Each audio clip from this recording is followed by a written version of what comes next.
陆教授，陆教授，医生，陆教授他……我们已经尽力了，通知病人的家属吧。陆教授他这一生没有结婚，更无儿无女，哪来的家属啊？什么？这种国宝级的教授，临终的时候竟然连个亲人都没有。我胸前的口袋里有张照片。梦瑶，这辈子我用了30年的时间造出了光刻机，对得起国家，对得起人民，唯一辜负的人就是你。如果能重来一次，我一定会拼尽全力，也要和你在一起。陆教授，陆教授，陆教授他已经走了。全体都有向为我大夏芯片事业奉献一生的陆一鸣教授敬礼。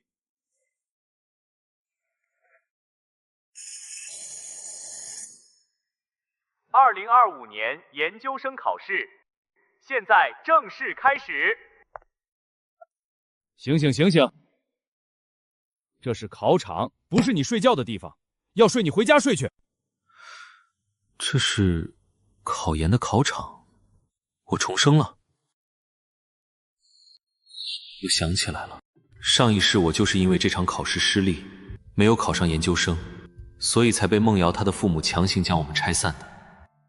梦瑶，等着我，这一次我一定会考上一所满意的大学，弥补我们上一世的遗憾。完了，考研的这些知识已经太多年没有接触过了，完全不会啊，怎么办？唉，只能用这个办法了。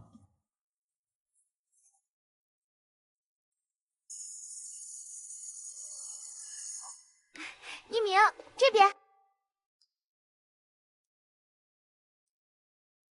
干嘛呀？你这是？你今天怎么这么奇怪？没事，我就是太长时间没见到你了，太想你了。说什么呢？你糊涂啦？我们上午不才刚见过吗？你没听说过一日不见如隔三秋吗？油嘴滑舌，考试考得怎么样？也不看看你老公是谁，4个字，10拿9稳。真的？太好了！刚好过2天就是我爸的60大寿了，趁着他过寿高兴，我带你去见一见我的父母。一鸣，只要你能考上研究生，我一定说服我爸妈同意我们在一起。好，梦瑶，你放心，我陆一鸣一定给你一个美好的未来。秦院长，这名学生没有在试卷上写答案，而是写了2纳米光刻机的制作方法。什么？给我看一下。这名考试还在试卷的末尾写了一条留言，他想用制作2纳米光刻机的方法换取一份研究生学历。什么？能研究出光刻机的天才，竟然连研究生学历都没有。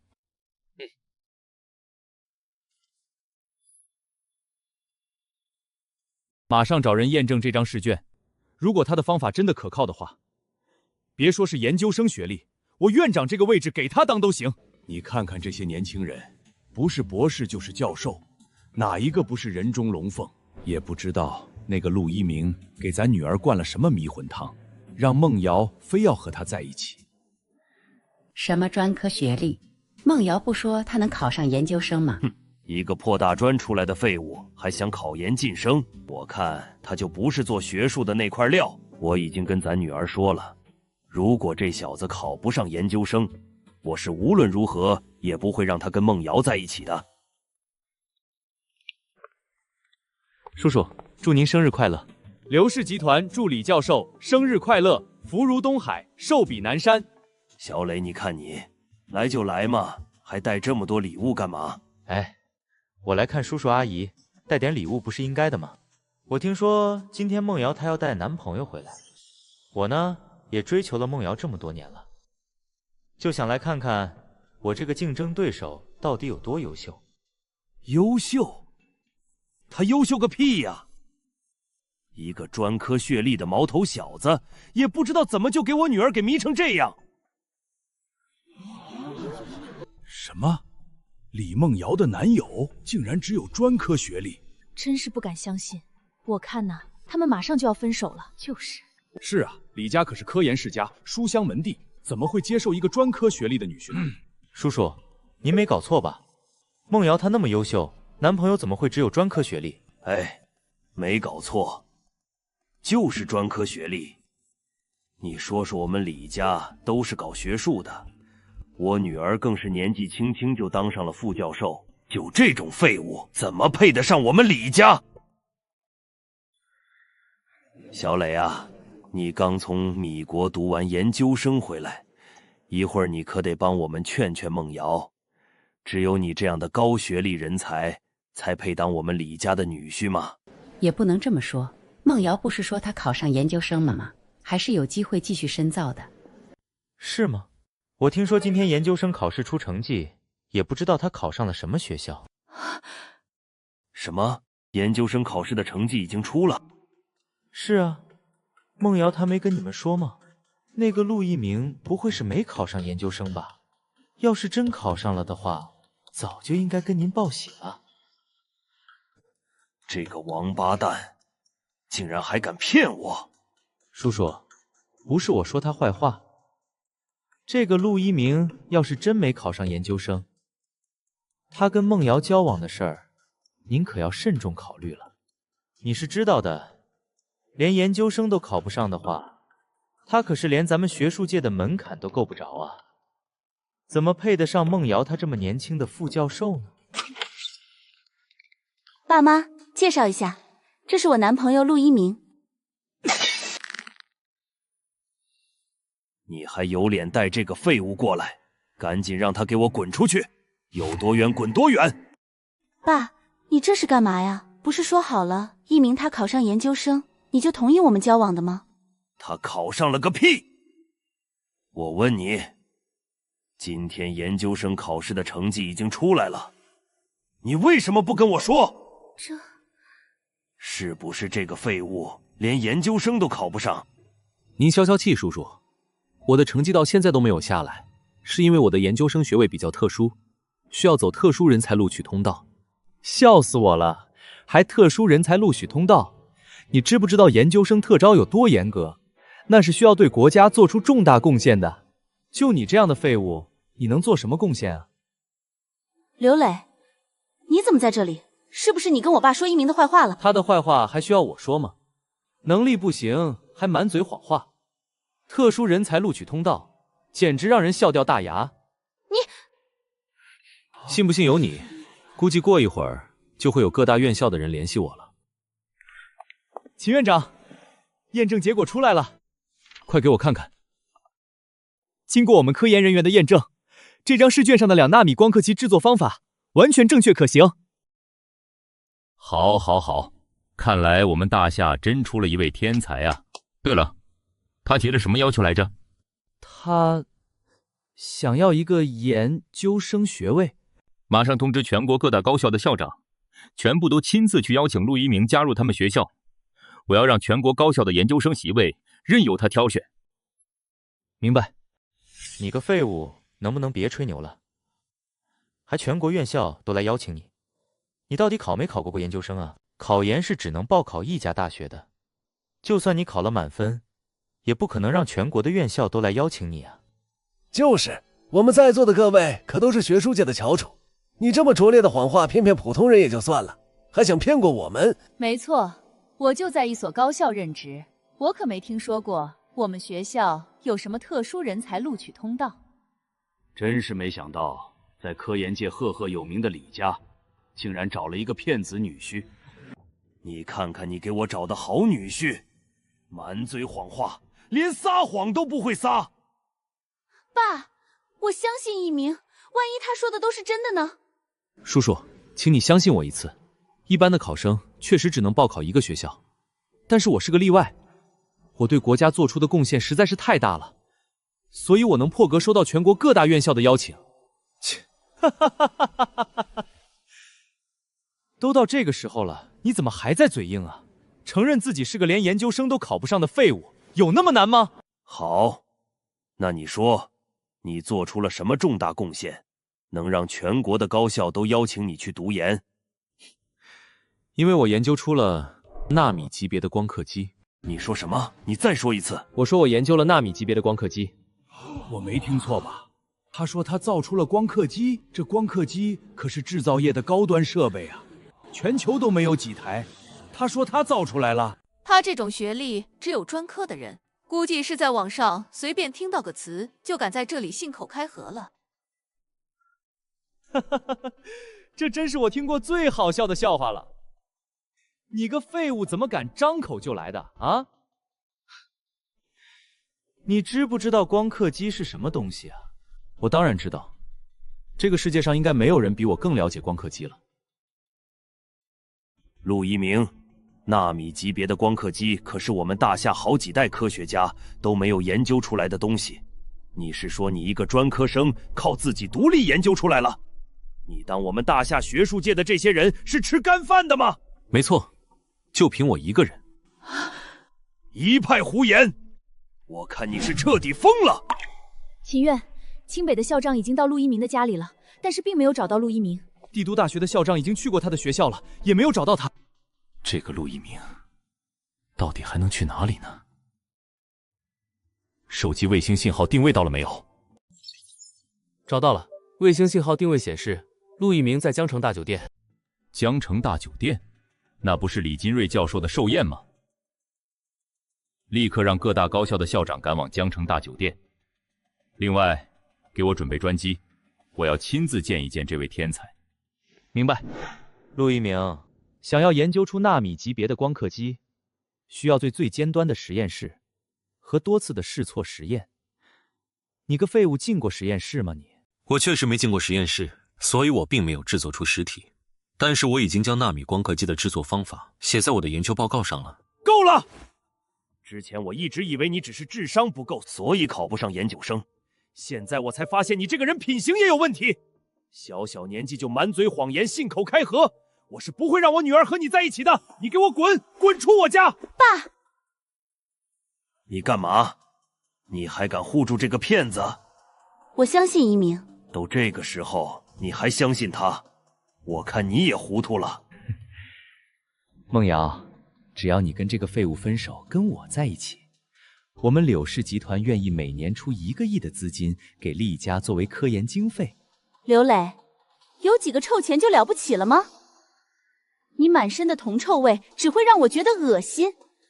想让我跟你在一起，下辈子吧。李梦瑶，今天你要不然跟他分手，跟刘磊在一起，要不然就跟我们李家断绝关系。从此以后，我就当没你这个女儿了。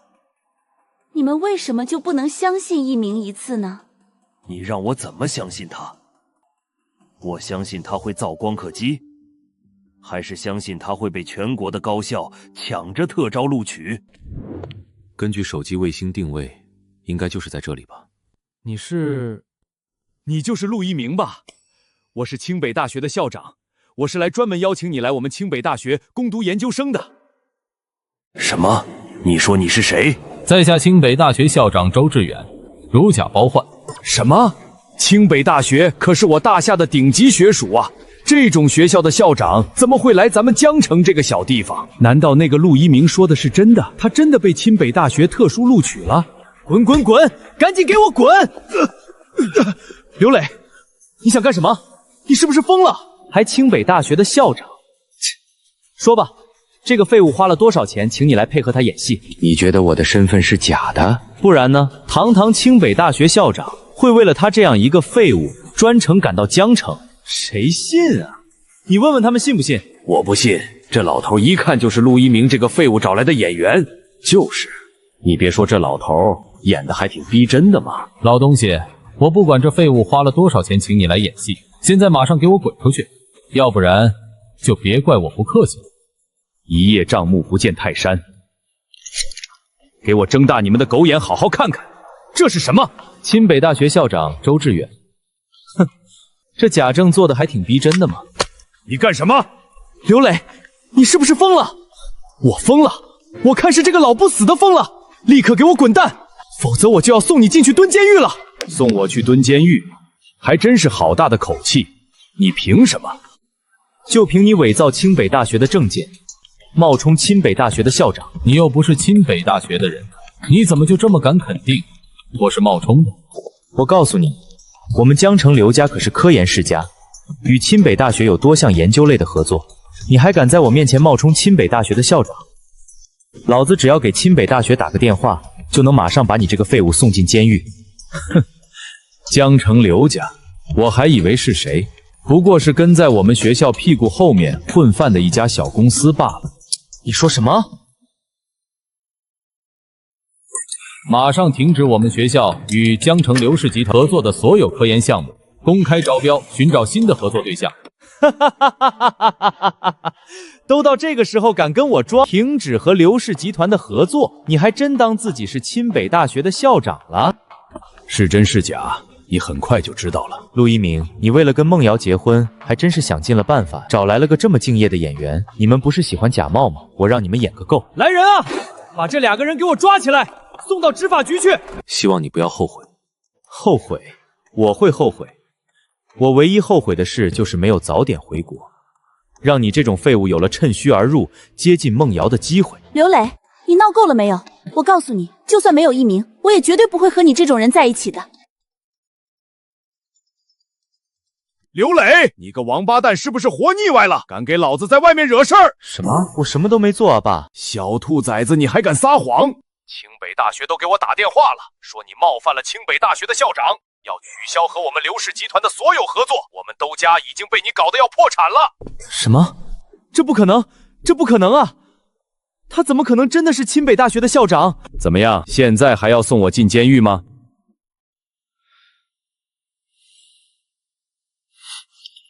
对不起，周校长，是我有眼不识泰山，没有认出您来。希望您大人不计小人过，不要跟我们刘家计较。什么？这个人竟然真的是清北大学的校长？那还能有假？你没看刘磊都跪在地上道歉了吗？整个江城有谁能让刘家的人跪下道歉？真是不敢相信，堂堂清北大学的校长竟然会出现在江城。行了，起来吧。我这次来是为了邀请陆一鸣来我们清北提出大学攻读研究生，没时间跟你这种人一般计较。周校长，您刚才说您要邀请陆一鸣到清北大学攻读研究生？没错，只要陆一鸣同意，我立刻就给他办理入学手续。周校长，你们搞错了吧？那个陆一鸣就是个普通专科的学生啊，他连研究生考试都通过不了，怎么可能会被清北大学邀请？什么？专科的学生？难道是我搞错了？肯定是你搞错了啊！周校长，一定是重名了。能被清北大学邀请的陆一鸣，一定是另有其人。清北大学怎么会要接受一名只有专科的学生啊？一定是搞错了。那如果我说周校长他找的人就是我呢？你个废物，给我闭嘴！怪不知道你那么肯定你能考上研究生，你早就知道有跟你同名的人考上了研究生，想要冒名顶替是吧？周校长，你来邀请我加入清北大学，是为了我手里的光刻机制作方法，没错吧？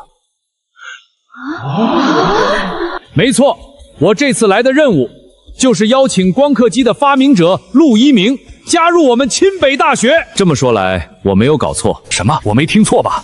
那个陆一鸣竟然真的研究出了光刻机？这个废物竟然真的研究出了光刻机，这怎么可能？这是真的吗？你真的做到了？我就知道相信你没有错。当然是真的。还记得我发过的誓吗？我一定会给你一个美好的未来。陆先生，加入我们清北大学吧。只要你在我们学校攻读研究生，我可以给你单独申请一间实验室和每年不支于1个亿的科研经费。1个亿的科研经费，这可是教授级别的人物都没有的待遇啊！这清北大学果然大方，随随便便出手就是1个亿。我考虑了一下，一鸣，这还考虑什么呢？那可是清北大学啊！不能答应他。那不是帝都大学的校长宋国强吗？他怎么也来了？不会也是为了这个陆一鸣来的吧？陆先生，只要你愿意加入我们帝都大学，我愿意出每年2个亿的科研经费，再附加一套在帝都的豪宅别墅。一鸣，我不是在做梦吧？帝都大学的校长竟然也来亲自邀请你了？不是在做梦。现在，我终于有资格能娶你了。宋国强，你们帝都大学抢人是吧？陆先生，他出的条件，我们清北大学也能办到。我们清北大学愿意拿出1年3个亿的研究资金，人才难遇。我今天就跟你们清北大学抢人，怎么了？我出4个亿，我出5个亿，外加清北大学教授的职位。什么教授，我在国外留学镀金了这么多年，也才只混到一个副教授的职位。他凭什么能当清北大学的教授？就凭他能眼妖出2纳米级别的光刻机，你有意见吗？我真是让这个废物走了狗屎运。陆先生，如果您愿意加入我们帝都大学的话，我们也能给到教授的职位，其他要求你随便提。为了拉拢陆一鸣，竟然连教授的职业都拿出来了。威廉先生，请您看一下这份试卷，我相信你一定会感兴趣的。这是什么？光刻机的制作方法？这份试卷是谁写的？是一位大夏的学生写的，目前他正在被多所大学争抢。这个人所写的光刻机理论完全正确，甚至比我们的理论更加先进。大夏怎么会出现这种芯片天才？马上安排专机赶往大夏。如果让这种人才留在大夏，未来对我们一定后患无穷。老周，你听我说，只要你把陆一鸣让给我，别的要求你随便提。不行，其他学生你想要谁我都可以给你，唯独就这个陆一鸣，我一定不能让给你。你说你这人怎么就这么犟呢？周校长、宋校长，我觉得还是让一鸣他亲自来选择吧。对，陆先生，你来说，你想去哪所学校？我想去……等一下，2位校长，你们不能录取陆一鸣。为什么？你不要在这里给我添乱，否则的话，你们刘家别再想拿到和我清北大学的任何合作。 2位校长，请你们相信我，因为陆一鸣那份写着光刻机制作方法的试卷是抄袭的、造假的。刘磊，饭可以乱吃，话可不能乱说。你凭什么说陆一鸣的试卷是抄袭的？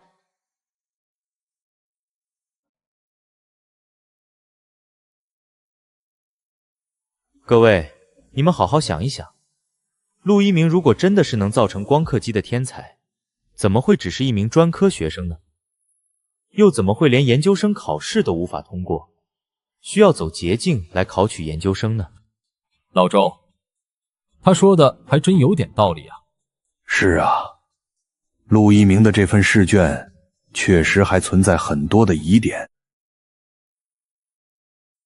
两位校长，不用再怀疑了，陆一鸣他这套光刻机的制作方法就是他剽窃得来的，他就是一个只会抄袭的小人。果然啊，我就说他一个专科学生怎么能造得出来光刻机这种东西？为了一个研究生学位，你竟然能干出抄袭这种事！陆一鸣，你简直就是我们学术界的耻辱、败类！幸好刘磊及时提醒啊，要不然还真让陆一鸣这种人渣拿到研究生学位继续深造了。各位，不仅如此，我还听说陆一鸣在大学期间就品行不端，多次被人抓到考试抄袭作弊。你们说，就这种人应该被高校录取成为研究生吗？不应该，不应该！刘磊，你不要血口喷人！一鸣他什么时候被抓到过抄袭？不要再维护他了，我可是听伯父承诺过，只要陆一鸣能考上研究生，就同意陆一鸣和你结婚。想必这就是他选择抄袭的目的吧？孟瑶，你真的要跟这种品行不端正的人在一起吗？绝对不行！如果陆一鸣真的有抄袭行为，我就算是死，也绝不会让我女儿和这种人渣结婚。刘磊，你一口一个抄袭，那我想问你一个问题：整个大夏都没有发表过光刻机的制作方法，如果我真的抄袭了，抄袭对象是谁？这还不简单吗？虽然大夏目前没有人研究出光刻机，但是现在网络这么发达，从欧美国家那里搜集一些光刻机的相关资料也不是什么难事吧？确实有这个可能。陆一鸣在试卷上只写出了光刻机的研究理论，这些东西仔细搜集整理的话，确实能找到一些。没错，光刻机的研究理论，就算是我们大夏的一些专家也都已经了解了。真正困难的是详细的制作方法，有了制作方法，才能真正做到量产光刻机。2位校长，如果我没记错的话，我在试卷上也写了简要的制作方法。你确实是在试卷上写了制作方法，但是这个制作方法的正气性还有待验证。没错，谁知道你的制作方法是不是随便瞎编出来的？不用怀疑，他就是瞎编的。两位校长，自我介绍一下。我可是米国哈佛大学的芯片学硕士，对光刻机的研究也有所涉猎。以我一个专业人士的眼光来看，陆一鸣在这份试卷上写的光刻机制造方法完全就是一派胡言。那如果我说我已经根据我的研究方法制作出一台光刻机了呢？你说什么？你已经制作出了一台光刻机？没错。说什么胡话？你知不知道，要制造一台光刻机需要多少的人力和物力？你一个普通专科学生，连一个像样的实验室都没有，就敢说自己造出了光刻机？开什么玩笑！就是，光刻机要是真的这么简单就能被做出来，我大夏还至于被米国卡了几十年的脖子？你当我大夏的科学家都是吃干饭的吗？我看他是看自己抄袭的事情败露，已经彻底疯了，都开始说胡话了。你们之所以觉得我一个人就能造出光刻机是天方夜谭，是因为你们所了解的光刻机制作方法完全就是错误的。光刻机的制作根本就没有那么难。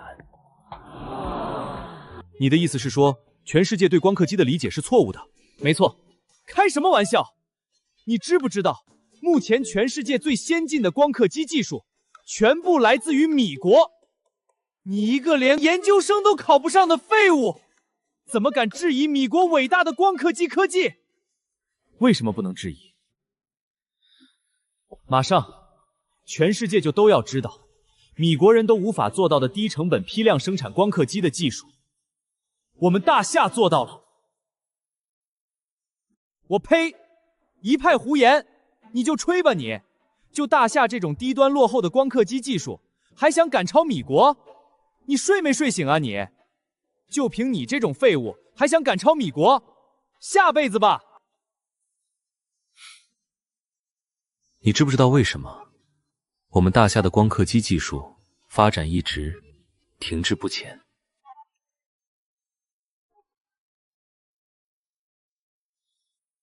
还能为什么？当然是因为有你这种不向米国谦虚学习，只会做白日梦的废物了。不，你错了。就算我们诚心向米国学习，你以为他就会把他最核心的芯片技术交给你吗？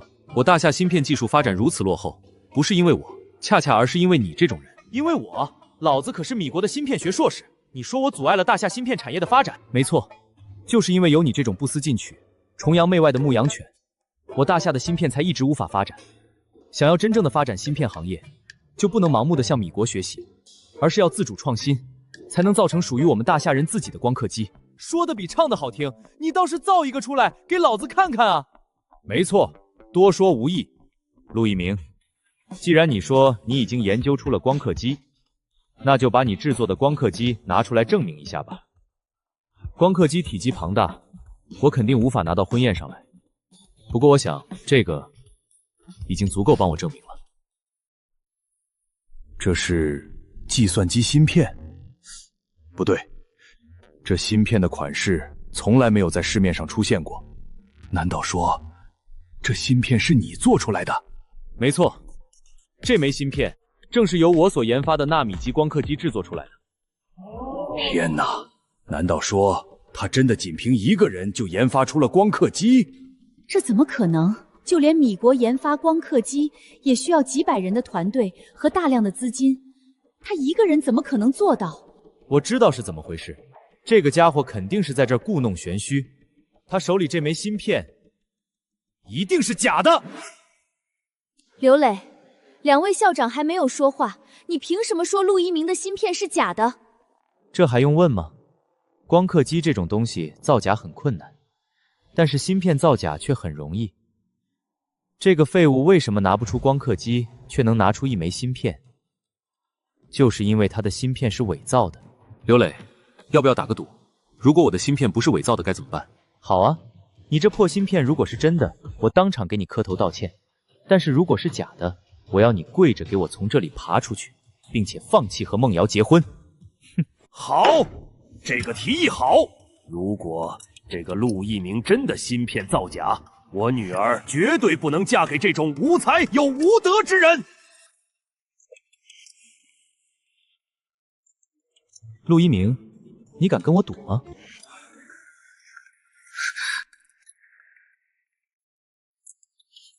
陆瑶，你愿意相信我吗？一鸣，我相信你。好，我跟你赌。周校长，麻烦您调一台计算机过来，测试一下我这枚芯片。好，我这就安排。没什么问题的话，开始测试吧。废物东西，我倒要看看你还能装多久。不知道怎么样才能证明我这枚芯片没有造假？这都不知道，你还敢吹嘘自己造出了光刻机？这芯片是一台电脑的核心部件，没有芯片的电脑就是一堆废铜炼铁。只有让这台电脑正常运行，才能证明你的芯片没有问题。道理我自然是懂的，我只是怕测试成功后你不认账罢了。接下来就是见证奇迹的时刻。看到没有，电脑启动失败了。陆一鸣，你现在还有什么好说的？启动失败了，这个陆一鸣果然是个只会抄袭造假的骗子。陆一鸣，这枚芯片难道真的是你伪造的？不要急嘛，周校长，我这枚芯片性能十分强大，一台普通的电脑想要适配我的芯片，肯定是需要一些时间的。你说什么？这可是市面上能买到配置最高的电脑啊！你说它无法适配你的芯片？没错，听说过一句话吗？让子弹再飞一会儿。死废物，到这时候还敢跟我装？我要让你立刻给我跪下，从这里爬出去！等一下！啊！亮了，电脑成功启动了，这芯片竟然是真的！怎么回事？不是说它是抄袭造假的吗？这电脑怎么成功启动了？也就是说，这个人真的造出了光刻机，还成功生产了芯片。如果这一切都是真的，那我大夏终于出现了一位芯片学的天才啊！不可能，这不可能！这废物的芯片怎么可能是真的？刘磊，愿赌服输，你还有什么好说的？不可能，你这芯片有问题。你一个没有经过米国芯片学教育的大夏人，怎么能独立造出光刻机生产芯片？哼，这里面一定有问题。刘磊，你能不能不要再无理取闹了？难道没有米国人的帮助，我们就不能造出属于我们大夏人自己的光刻机了？我懂了，这枚芯片之所以能正常使用，是因为它根本就不是这个废物造出来的。你说什么？你们想啊，如今市面上能买到的芯片这么多，这陆一鸣肯定是自己购买了一枚芯片，然后再经过改造加工，假装是自己制作出来的。我们都被这个废物给骗了。陆一鸣，你这废物笑什么？是被我拆穿了你的谎言，所以心虚吗？我在笑你堂堂一个海归留学硕士，竟然傻到这种程度。你这废物说什么？你敢骂我？陆一鸣，想说什么直接说，不要人身攻击。我之前说过，我这枚芯片的性能远出市面上的任何一款芯片，怎么可能是我购买来的？陆一鸣，你说的话是真的？千真万确。你个废物吹过头了吧？敢往市面上任何一款芯片，全世界最尖端芯片学技术在米国，就凭你也想挑战米国芯片学的100年积累，简直就是在做梦。很快你就会认识到，在我的这枚芯片之前，你所推崇的所谓米国芯片，就如同一块废铁。说得好，既然你这么自信，那咱们就来测试一下。刚好我也想见识一下你这枚芯片到底有没有你说的那么厉害。你们说这陆一鸣的芯片有没有他说的那么厉害？虽然很难相信，但我觉得是真的。你看他那胸有成竹的样子，不像是装出来的。如果他的芯片真有那么恐怖，那么就意味着我大夏被人卡了几十年芯片技术，终于要赶超米国了。好，我这就安排人员和专业的测试工具来对你这枚芯片进行测试。不用麻烦了，周校长，我有一种更简单的测试方法。什么方法？众所周知，一台电脑防火墙的防御能力和这台电脑的芯片性能息息相关，所以我将用搭载了我这枚超级芯片的电脑，攻破大夏任意一台顶尖电脑的防火墙，攻破其他电脑的防火墙，这确实是一个不错的测试方法。你说吧，你想挑战哪台电脑？我将要挑战的是清北大学的天河1号超级计算机。你说什么？你要挑战天河1号？没错。你知不知道，天河1号可是我大夏耗资上百亿搭载出来的顶级计算机，它的防武墙更是高达上百道，坚不可摧。就凭你这枚小小的芯片，就想挑战天河1号？陆一鸣，我并不怀疑你在光刻机领域的演讲成功，但是千里之行始于足下，你刚刚造出芯片就要挑战天河1号计算机，不太合适。听我一句劝，换一台计算机挑战吧。周校长，你不用再劝我了，我已经决定了，就挑战天河1号计算机。陆一鸣，我看你个疯子，简直就是不知天高地厚，自己找死！天河1号机的防火墙防御系统，就算让米国最顶尖的黑客团队来，都很难攻破。就凭你一个废物，也敢挑战天河1号？不试试怎么知道？希望验证结束后，你不要忘记我们的赌约。我当然不会忘记。我告诉你，我一定要让你这废物跪着从这里爬出去，才能解我心头之恨。周校长，开始吧。天河1号在清北大学的实验室内不能随意移动，但是我已经让人将天河1号的防火墙安全度投射到了酒店的屏幕上，大家可以在这里看到实时数据。陆一鸣，天河1号调动这一次就要花费上百万的资金，希望你不要让我失望。放心吧，周校长，这要是挑战失败，这花费的资金可是要算到你头上。死废物，你现在跪下来给我认错，然后乖乖爬出去的话，还来得及。兴许老子高兴了，还能帮你把欠下的债务还上。不用了，你还是担心你自己吧。死到临头还在嘴硬。周校长，没问题的话，我就开始了。好，开始吧。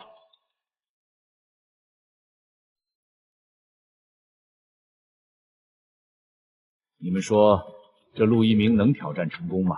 唉，现在的年轻人就是不知道天高地厚，我估计他这次要挑战失败了。不会的，我相信一鸣，他是个诚实的人，之前从来没有骗过我，这次也不会。这做人呢，最重要的还是要有自知之明。就算造出了光刻机又怎么样？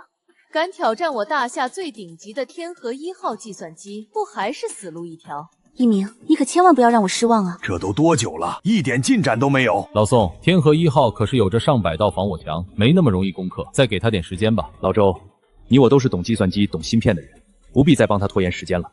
如果他这枚芯片真的像他和说的那样性能强悍，怎么会连1%的防火墙都攻破不了？唉，还是太年轻太浮躁了啊！宣布他挑战失败吧。我宣布，陆一鸣对天河1外的攻破挑战。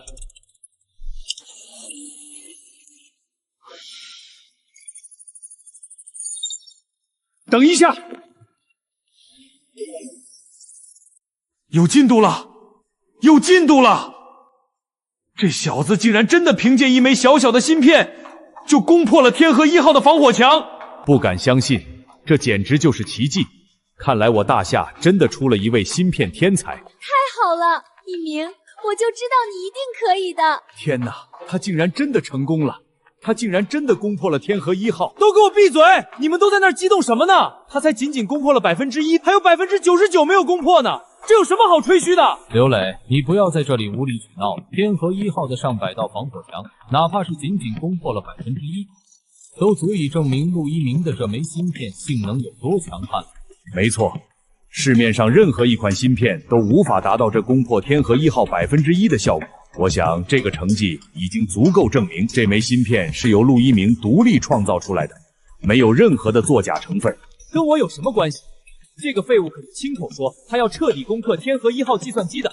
我告诉你，今天哪怕是只剩下1%的进度没有攻破，我都一定要让这个废物给我跪在地上从这里爬出去。我看你敢！别着急，谁告诉你我的芯片只能攻破1%的进度了？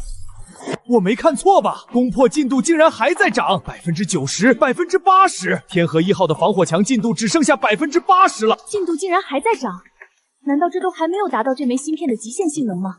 这小小的一枚芯片里，到底是蕴含了多恐怖的能量啊！周校长，天河1号的防火墙只剩下70%了，按照这个速度下去，真的有被攻破的危险。看来陆一鸣在芯片领域的天赋，比我想象的还要恐怖。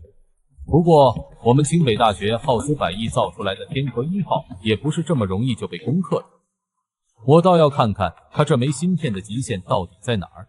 老周，你快别卖关子了，赶紧下命令吧！停止天河1号的所有实验工作，将计算机的所有算力都集中到防御系统上，抵御攻击。这可是这台计算机从投入使用之后第一次停止工作，集中防御自己的防火墙。陆一鸣这枚芯片究竟是给了天河1号多少的压力啊？就连米国最顶尖的黑客都没有让咱们的天河1号集中防御过。陆一鸣的这枚芯片已经在创造了历史了。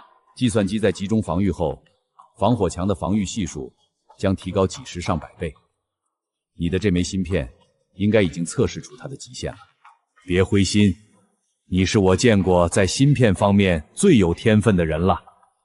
相信只要你坚持研究，总有一天能凭借自己的芯片攻破天河1号的防御的。没错，天河1号可是由上万枚顶尖的芯片共同组成的超级计算机。你仅凭一枚芯片就能将它的防火墙攻破到如此程度，已经很厉害了。周校长、宋校长，谢谢你们的安慰。不过，我觉得我这枚芯片的极限还远不止于此。你说什么？忘了告诉你了，我这枚芯片还有一个特性，那就是遇强则强。动了，数据又动了。我说过要攻破天河1号的防伪墙，就一定能做到。不可能，开启集中防御的天河1号可是有上百倍的防御系数啊，怎么可能还会被攻击成功？简直不敢相信，我这不会是在做梦吧？不可能！开启集中防御的天河1号的防火墙，就连米国最顶尖的芯片都无法攻破。他这个废物的破烂芯片是怎么做到的？我不相信！说，是不是你个老不死的包庇他，帮他降低了天河1号的攻克难度？我周志远行得端，坐得正，绝对不会包庇任何人。刘雷，我劝你接受现实吧。从这陆一鸣这一枚小小的芯片来看，大夏的芯片技术已经赶超米国了。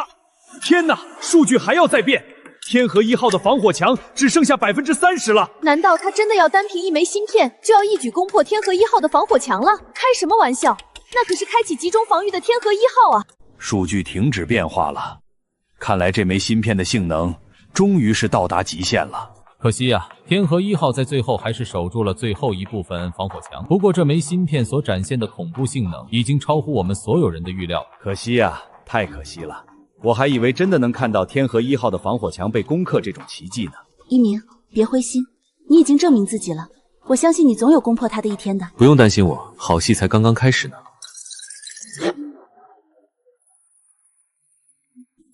天河1号的防火墙竟然自我修复了！老周，这什么情况？防火墙自动修复，这是你们清北大学研究出的最新科技？不，我们清北大学根本就没有这项技术。什么？你没开玩笑吧？那这防火墙怎么会自动修复的？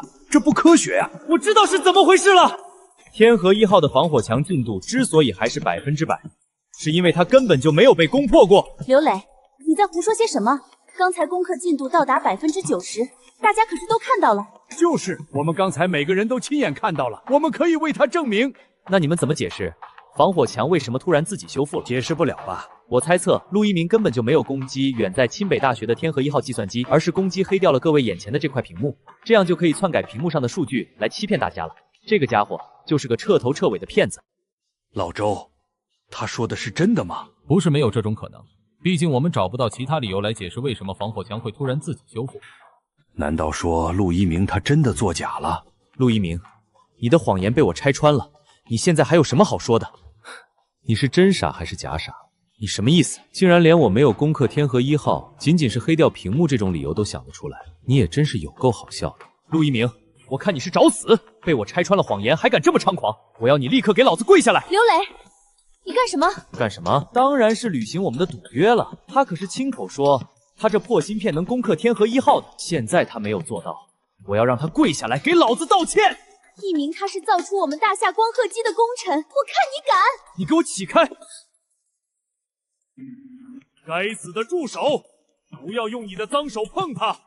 天哪，我没看错吧？那不是米国哈佛大学的校长威廉姆斯吗？他怎么也来这里了？什么？就是米国最顶级的哈佛大学的那个校长？没错，不过连他是为了陆一鸣而来的吧？哈佛大学的威廉姆斯校长，不知道你来我大夏的土地是想干什么？我来这里当然是见一位芯片学的天才。芯片学的天才陆一鸣，他算个什么东西？当然是我了，老子可是哈佛大学的芯片学硕士，除了我还能是谁？我不认识你，你是谁？我啊，刘磊啊，威廉姆斯先生，我今天可是刚从咱们哈佛大学毕业的毕业生。我们哈佛大学每年的毕业生那么多，我为什么要认识你？那你所说的芯片天才是？我要找的芯片学天才叫陆一鸣。陆一鸣，威廉姆斯先生，您搞错了吧？那陆一鸣就是个彻头彻尾的骗子啊！彻头彻尾的骗子？没错，这个死骗子说是要用他研究的这个什么超级芯片来攻克我们大夏最顶尖的计算机天河1号，然后根本就没有成功。你看，现在那防火墙进度还是100%呢。完美，简直就是完美！这枚芯片简直就是一枚艺术品啊！威廉姆斯先生，你没搞错吧？你说这芯片是艺术品？你个白痴懂什么？陆先生，其实你已经攻克了天河1号的防火墙，没错吧？是的，看来这位威廉姆斯先生是个懂行人。什么？他已经攻克了天河1号的防火墙？这不可能！他明明还差最后10%的进度。校长，不好了！天河1号计算机突然失去控制，我们尝试维修，但是维修失败了。什么？这是怎么回事？周校长，不用惊慌，你来操控我这台电脑试一下。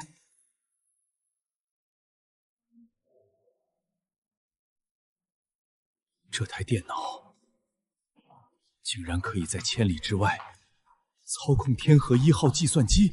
什么？我没听错吧？这台电脑可以操控天河1号？那不就意味着他成功攻破了天河1号计算机的防火墙？陆一鸣，这究竟是怎么一回事？其实很简单，之前在攻克天河1号防火墙仅剩10%的时候，我的这枚超级芯片选择了一种隐秘进攻的方式，绕开了天河1号的防火墙。隐秘进攻？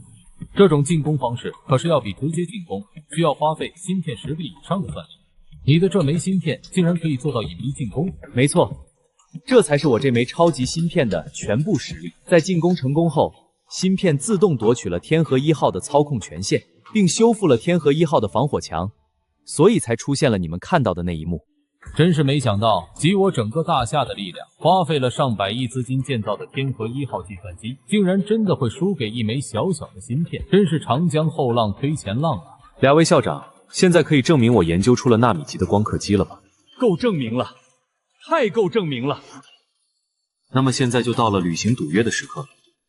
你个废物，看我干什么？刘磊，之前的赌约咱们可是说好了，如果证明我这枚芯片是真的，你要跪下来给我道歉。你一个专科的杂碎，只不过运气好点造出个什么破芯片，想让我一个堂堂哈佛大学的硕士来给你下跪道歉？刘磊，陆一鸣可是我大夏芯片发展的功臣，更是造出了我大夏第一台光刻机。你屡次侮辱谩骂我大夏功勋，还不知罪？赶紧跪下来，给陆一鸣道歉认错。还芯片功勋，我呸！想让老子道歉认错，没门儿！刘磊，如果你不履行赌约，给陆先生下跪认错，那么我将取消你哈佛大学的硕士学位。什么？您帮着他一个大夏人干什么？我才是咱们哈佛大学毕业的学生啊！有你这种人，简直就是损害我们哈佛大学的声誉。我们哈佛大学不需要你这种人品败坏的学生。你道不道歉？行，我服了。陆一鸣，我算你厉害。对不起，我错了。行了，滚吧，我懒得跟你这种崇洋媚外的冒摇犬一般计较。陆一鸣，你给我等着！伯父，不知道现在的我够不够资格和梦瑶结婚？够，太够了！你说你早说你造出了光刻机呀，那我不早就同意梦瑶和你在一起了，哪里会闹出今天这么多事？真的，爸，你同意我们在一起了？陆一鸣这么优秀，我还有什么理由不同意你们在一起？谢谢爸。一鸣，我们终于可以结婚了。陆先生，恭喜你啊！你看咱们是不是把学校也选择一下？我们清北大学的大门永远向您敞开着。别听他的，陆先生，还是来我们帝都大学吧。我们学校能给出的待遇肯定是全大夏最好的。什么叫全大夏最好的？你们帝都大学能给的，我们清北大学也能给。二位，我看你们还是不要再争了，他哪里都不会去。威廉姆斯，你什么意思？你以为我不远万里来到大夏，只是为了看热闹的吗？我们米国哈佛大学以10亿金金的年薪诚邀陆先生赴美担任芯片学教授。10亿美金的年薪，这得是多少钱啊？陆一鸣，你愣住干什么呢？赶紧答应他呀！我没听错吧？10亿美金的年薪，我这辈子都没见过这么多钱啊！那陆一鸣是什么人？一枚小小的芯片就能攻克天河1号防务墙的芯片天才啊！要我说，这个价格都便宜了。威廉姆斯，你有些太过分了吧？我们清北和帝多大学的校长还在这里呢，你就敢当着我们的面挖走我大夏的人才？那又怎么样？你能给我这么高的年薪吗？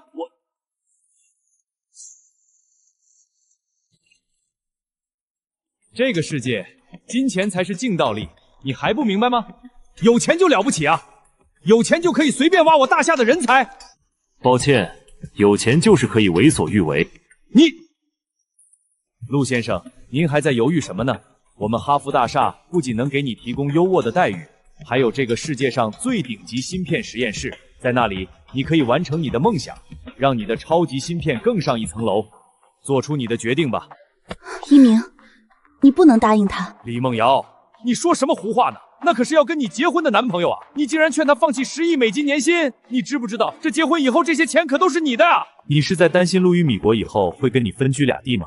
我可以安排你还有你的家陆先生一起移居米国，你和你父亲都可以获得我们哈佛大学的教授职位和优渥的待遇。真的？我也能去哈佛大学当教授？没错，除此之外，我还将提供100万美金的年薪和一栋豪华别墅给您和您的家人们居住。太好了，就这么定了。陆一鸣，还等什么呢？赶紧答应威廉姆斯先生。不行，这位女士，你还有什么要求，我们也都可以满足。我们大夏这么多年来，就是因为没有自己的光刻机，造不出自己的芯片，才会被你们米国一直欺压。现在我们好不容易出了一个能光刻机的人才，你们米国公竟然想要把他挖走。我担心的并不是会与陆一鸣分居2地，而是担心他的研究在将来的某一天会变成射向我们大夏人民的子弹。说得好，没想到一个女生竟然能有如此高的觉悟，真是难得可贵啊！陆一鸣，你女朋友说的没错，为什么米国人会出这么高的价格挖你？就是因为他害怕我们大夏的芯片技术崛起，抢占了他芯片霸主的地位。你可千万不能上他的当啊！不，科学是没有国界的。他们一口一个我们米国人挖他们的人才，难道不是因为他们给不起那么高的薪酬吗？陆先生，这完全就是在道德绑架你。说的没错，什么狗屁大夏芯片的崛起，不过是想用低价钱留住你的借口罢了。陆一鸣，不要犹豫了，马上答应威廉姆斯先生，咱们一起前往米国。还在想什么呢？赶紧答应他呀！一鸣，不能答应！你给我闭嘴！胳膊肘往外拐的赔钱货！陆一鸣，我告诉你，你要是拒绝了威廉姆斯先生的邀请，你就别想娶我女儿，我死都不会让他和你这个蠢货结婚的。其实我的心里早就有了答案。恭喜你，陆先生，看来你做出了一个明智的选择。你看看他那见钱眼开的样子，真是让人恶心。刚才还在道貌岸然的斥责是崇洋媚外的牧羊犬，结果自己转头就答应了米国人的邀请。陆先生，在这份合同上签字后，你就正式加入我们哈佛大学了。一鸣，不能签！给我闭嘴！你自己不想去米国，不要耽误我去米国发财。我怎么就生了你这么个败家女儿？10亿的年薪，你们米国人果然是财大气粗啊！这个条件一般人真的很难抗拒。这个待遇只是开始，如果您能帮我们米国的芯片技术提升到更高的水平，我们还会给你额外的奖励。可惜，你们米国人的钱，我陆一鸣不稀罕。陆先生，你在跟我开玩笑吗？如果你觉得10亿美金年薪的这个待遇不够的话，我们可以再谈一谈。别白费力气了，无论你们给我多少钱，我都不会去米国的。为什么？他们大夏人能给你多少钱？连我们米国给的1/10都没有。你要为了这点钱留在大夏？这不是钱的问题，我们大夏人对祖国的热爱，是你这种满身铜气味只认钱的米国人这辈子都不会懂的。我之所以研究光刻机，就是为了发展我大夏的芯片行业，为我大夏的科技腾飞插上一双翅膀。什么狗屁大夏？科学是没有国界的！你这个蠢货，知不知道自己刚才放弃了什么？我再给你一次机会，立刻签订合同跟我回米国，之前我承诺的待遇全部翻倍。威廉姆斯先生，你说科学无国界，但是科学家是有国界的。我要将我的光刻机和超级芯片留在大夏。太好了，一鸣，你果然没有让我失望。你以为我陆一鸣像是那种卖国求荣的人吗？陆一鸣，感谢你选择留在大夏，我果然没有看错你。英雄出少年呐，有这么优秀的青年科学家，咱们大学必将崛起。屹立于世界之巅啊！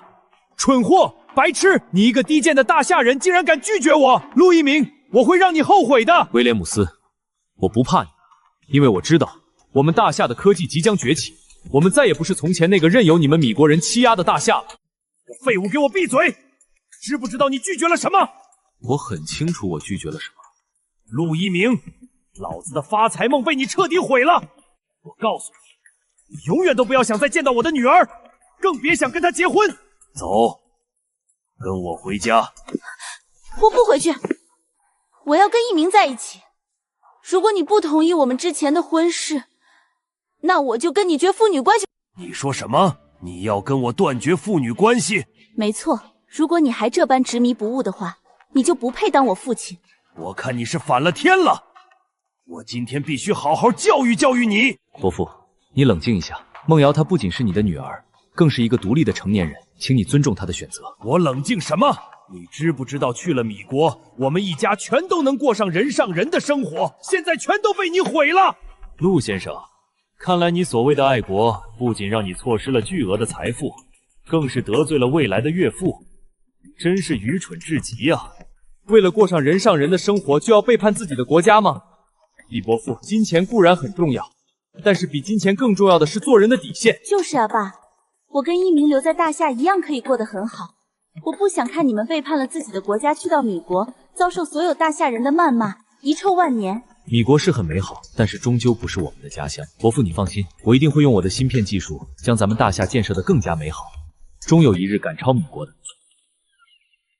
说得好，秦院长，您怎么来了？我要是再晚来一会，咱们大夏的芯片天才都要被米国佬挖走了。秦院长不用担心，陆一鸣他意志坚定，在米国人的高薪诱惑下，都能坚守住自己的底线。反倒是某些我们大夏科研院的人，却一心向往着米国。面对如此米国人如此丰厚的待遇，能抵抗住诱惑的终究是少数，否则我们大夏也不会被米国人挖走那么多的人才了。不过越是这样，越显得能抵抗住诱惑的人难得可贵。你就是陆一鸣？你好，秦院长。好小子，年纪轻轻就搞出了光刻机，还把天河1号都拿下了。我代表国家感谢你为大夏科技做出的贡献。不客气，秦院长。建设大夏，帮助大夏经济横推，是我一直以来的愿望。好，我果然没有看错你。你放心，我们大夏虽然没有米国那样强大的经济实力，但是也绝对不会亏待人才。陆一鸣，是我以大夏科研院院长的身份，授予你大夏科研院教授的职位，主攻光刻机与芯片方向，年薪1个亿。感谢秦院长，我一定不辜负您的期望。至于你，我们大夏的土地上不欢迎你这样挖墙脚的人，请你立刻离开。我来你们大夏是为了学术交流，你不能干涉我。学术交流？我看是学术窃取吧。陆先生的研究成果属于大夏，你想用钱买走我们的核心技术，做梦！送客。威廉姆斯先生，请来。陆一鸣，你们这些愚蠢的大夏人，很快就因为今天的决定后悔的。这群该死的大夏猪，敢拒绝我的邀请，简直就是敬酒不吃吃罚酒。威廉姆斯先生，我们要怎么办？看来只能提前开始我的计划了。威廉姆斯先生，请等一下。你是那个陆一鸣的死对头刘磊？是我，威廉姆斯先生。宴会上发生的事情我都已经听说了，如果你们想要报仇的话，我可以帮助你们。完了，全完了，我的米国梦。老头子，别执迷不悟了。陆一鸣是个人才，跟着他，梦瑶不会受苦的。爸，我选择一鸣，不仅因为我爱他，更因为他是大夏的骄傲。如果您真的是为了我好，就请祝福我们。我相信留在大夏，我们一样可以幸福的。伯父，我知道您担心梦瑶的未来，但请相信，我会用我的能力给她幸福，也会为大夏的科技奋斗终生。光刻机只是开始，未来我们会有更先进的技术，让大夏在芯片领域屹立世界之巅。罢了罢了，可能真的是我老糊涂了，只看到了眼前的利益，却丢掉了做人的底线。陆一鸣，伯父，我女儿就交给你了。你要是敢欺负她，我可饶不了你。放心吧，伯父，我向您保证，绝对不会让梦瑶受到一点委屈。好，好，好，真是喜事一桩。陆先生、李小姐，我代表国家祝福你们。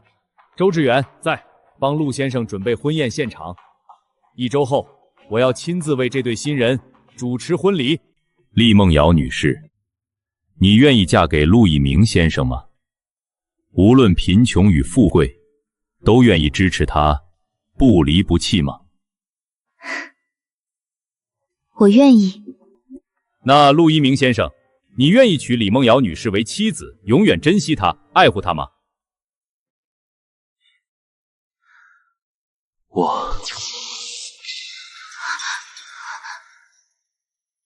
怎么回事？停电了！不应该呀，这江城地区已经10几年来没发生过停电事件了。不好了，秦院长！怎么回事？就在刚刚，米国的黑客联盟突然对我大厦的网络系统发起攻击，目前电力系统受损严重，全国都已经断电了。这群该死的米国佬，他们这是早就蓄谋已久了。没错，他们害怕我们的光刻机和超级芯片量产以后，在科技上赶超他们，就先下手为强，想用黑客团队来摧毁我大厦的网络和电力系统。我们的天河1号计算机呢？天河1号计算机的防护墙就在刚刚已经被攻破了。这绝对不是一起普通的黑客攻击事件，能让天河1号的防火墙都被这么轻松攻克，肯定需要大量的高端芯片，这背后一定有米国科学界的人士在推波助澜。猜得不错，威廉姆斯，果然是你。真是抱歉，我不是有意想攻击你们大厦的网络的，但是陆一鸣这样的芯片人才实在是太珍贵了，我绝对不能让他留在大厦。你想怎样？只要你们让陆一鸣跟我回米国，为我们米国效力，我将立刻停止对大厦网络系统的攻击。否则的话，再过几个小时，你们大厦的网络和电力系统就会彻底报废。我们大厦的芯片技术被你们米国人卡脖子卡了这么多年，终于等到这一位芯片天才的出现，想把陆一鸣带走？你做梦！那你就等着看你们大厦的网络和电力设备变成一堆废铁吧。我看未必。怎么回事啊？怎么停电了？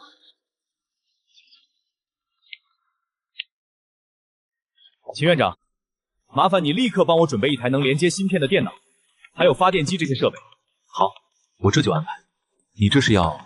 米国人想攻击我大厦的网络，问过我的超级芯片没有？一鸣，这真的可以吗？那可是米国最顶尖的黑客团队，再搭配上无数顶级的高端芯片啊！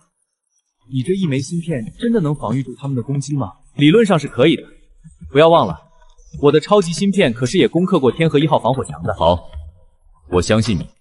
攻击已经暂时抵挡住了，我现在开始尝试修复网络防火墙。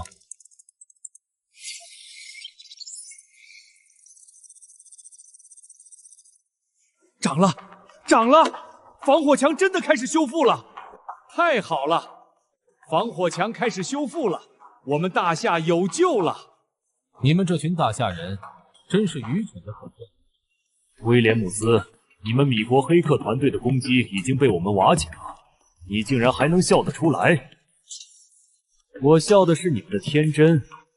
这场黑客攻击我策划了这么多年，你以为我没有将超级芯片也考虑过进去？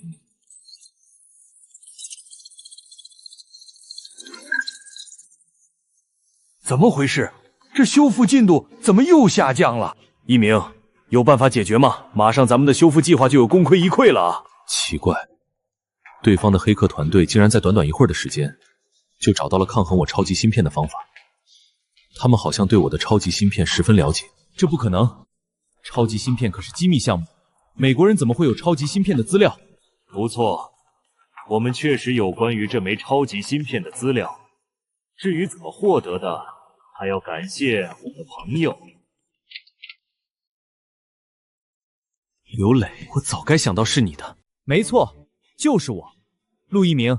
之前你让我下跪道歉，颜面扫地，所以在宴会结束后，我就动用关系偷取到了你光刻机和超级芯片的全部资料，并把资料交给了威廉姆斯先生。刘磊，你知不知道你在干什么？你这是叛国！叛国又怎样？老子可是米国的海归硕士，你们这帮人不重用我，反而重用一个学历只有专科的废物，我早就应该帮米国人了。威廉姆斯先生已经给我承诺过了，只要我帮助他摧毁大夏的电力和网络系统，我们刘家就能举办移民到米国，享受数不尽的荣华富贵。警告！警告！防火墙修复即将失败！防火墙修复即将失败！防火墙修复要失败了，这下可怎么办啊？陆先生，考虑好了吗？只要你同意跟我回米国，我立刻让黑客团队停止攻击，否则的话，你们大夏的网络和电力系统就要彻底报废了。哼，你笑什么？我笑的是你们的愚蠢。你们以为偷到一点资料图纸就能研究透我的超级芯片了吗？实话告诉你，我的超级芯片目前所发挥出的性能，仅仅是它全部性能的1%。一鸣，你说的是真的？千真万确。太好了！如果这枚芯片的性能能提升100倍，那么一定能防御住米国黑客团队的进攻。100倍的性能，陆一鸣，你牛皮吹大了吧？如果你想通过这种拙劣的谎言来吓住我的话，你可能要失望了。我有没有说谎，你们很快就会知道了。你这废物还敢在这里嘴硬！如果你的芯片真的能发挥出100倍的性能，为什么刚才没有成功修复防火墙？因为想要发挥出这枚芯片的最佳性能，需要极其庞大的电力支持。真是痴人说梦！一枚小小的芯片能需要多少的电力？连一台发动机都不够。陆一鸣，承认自己的失败吧，不要再找理由了。你给我闭嘴！一鸣，你说吧，需要多少电能？我立刻把全江城的发电机都给调过来。秦院长，全江城的发动机恐怕不够。什么？因为我需要的电能是100亿千瓦。我没有听错吧？100亿千瓦！你个废物，知不知道这个数字意味着什么？全江城一整个月的用电量也不过才50亿千瓦。陆一鸣，我看你是接受不了自己的失败，已经变得精神失常了。我不相信世界上有芯片竟然可能承受得住100亿千瓦的电能。一叶障目，不见泰山。你们两个井底之蛙，没有见过我超级芯片的恐怖，自然是不会相信我的话的。好，就算你说的是真的，你的芯片能承受100亿千瓦的电能，你在这小小的江城，去哪儿找如此庞大的电源呢？是啊，一鸣，别说现在是停电时期了，就算是正常时期，我也给你调集不来如此庞大的电能了。秦院长，不用担心，电源的问题我自己就能解决。你们听到没有？这个废物说他能解决100亿千瓦的电能问题，这真是我听过最好笑的笑话了。陆一鸣，你在做梦吗？就算你集结全大夏的发电厂一起发电，也不可能在短时间里凑足100亿千瓦的电能。传统的发电方式确实不行，但是如果我说我用核动力发电，就算是核动力发电也获得不了这么多的电能啊！等一下，难道说是可控核聚变？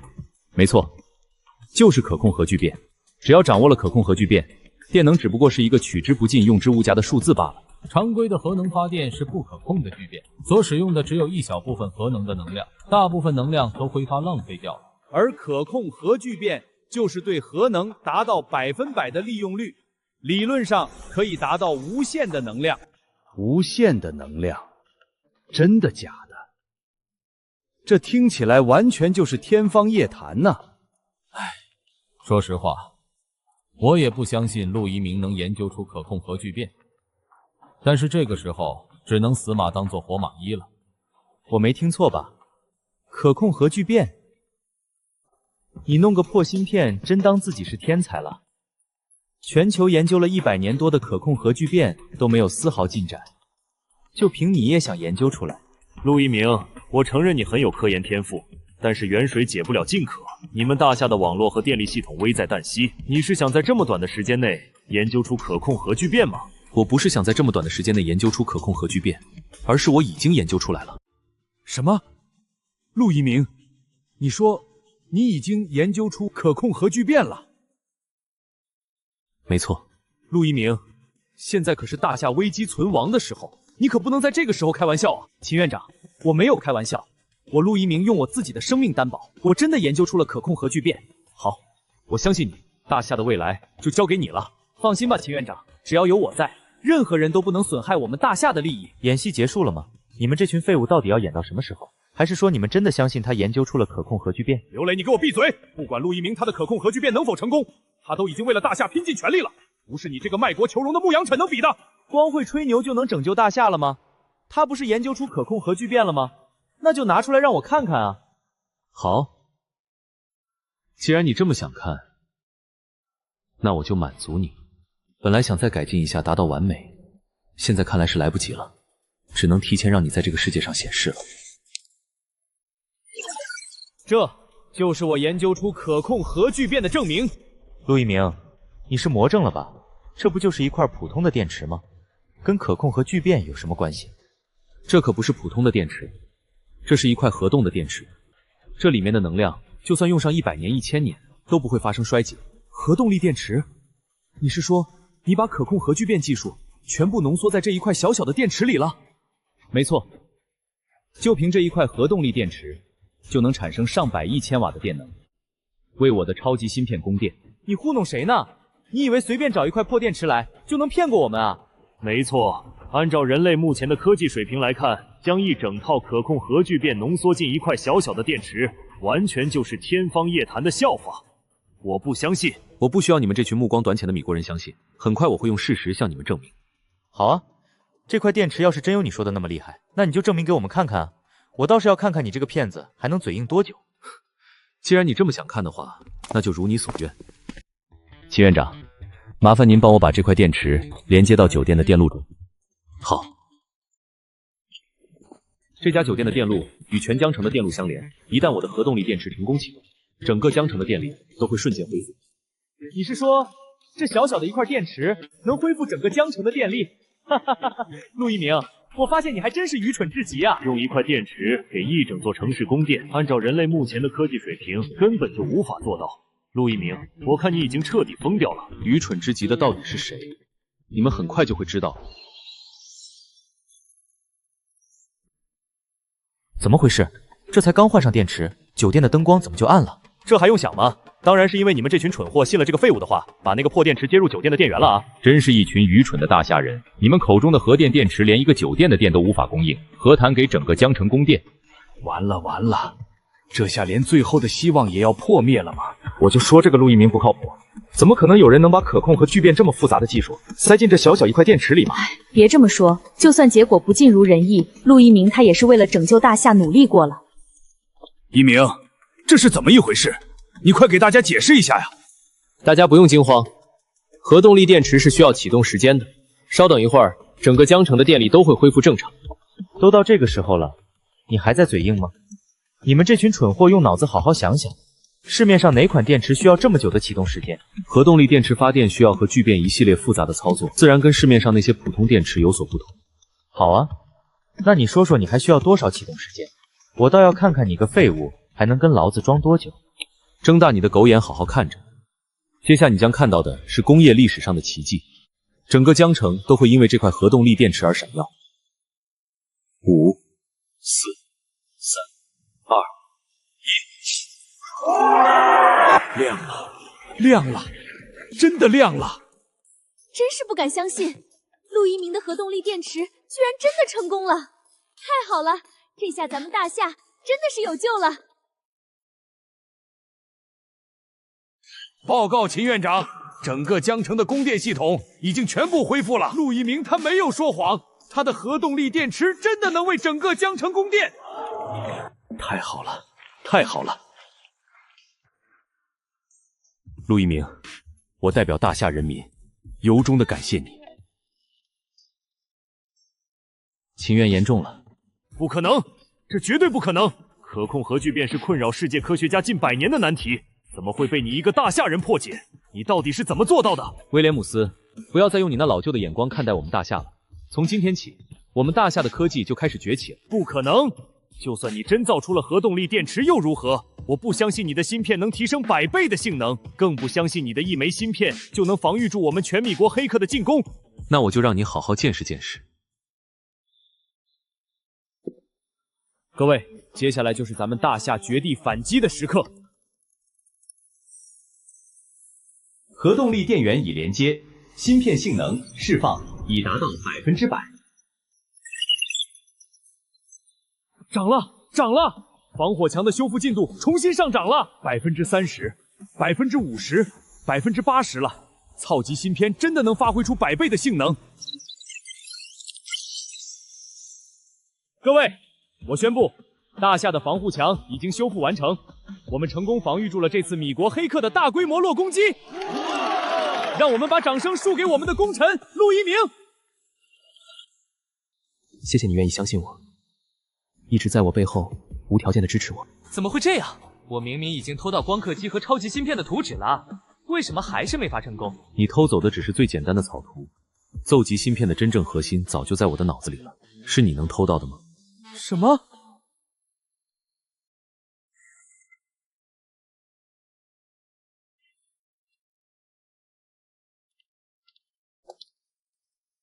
还在看文件呢？都结婚3个月了，也不知道歇一歇。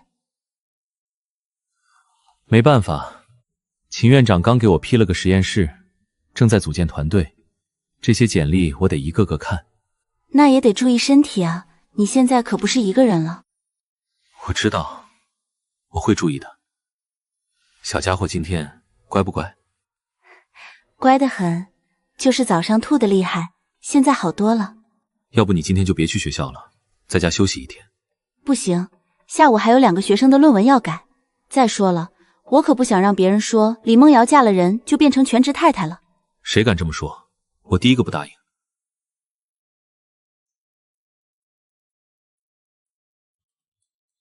陆教授，你的团队组建的怎么样了？差不多了，我已经从全国各大高校筛选了20名顶尖人才，下周就可以正式入驻实验室。好啊，有了团队，你的光刻机技术就可以批量生产了。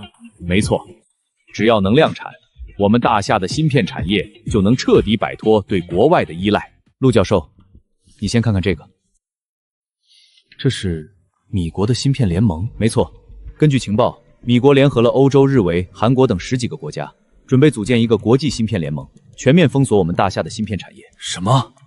他们这是要彻底断我们的路啊！这群米国佬果然没安好心。不仅仅是芯片成品，他们想封锁的是整个产业链，从原材料到设备，从技术到人才，全都封锁。没错，尤其是光刻机所需要的高纯度硅片、特种化学试剂、精密光学镜片，这些都是我们的短板。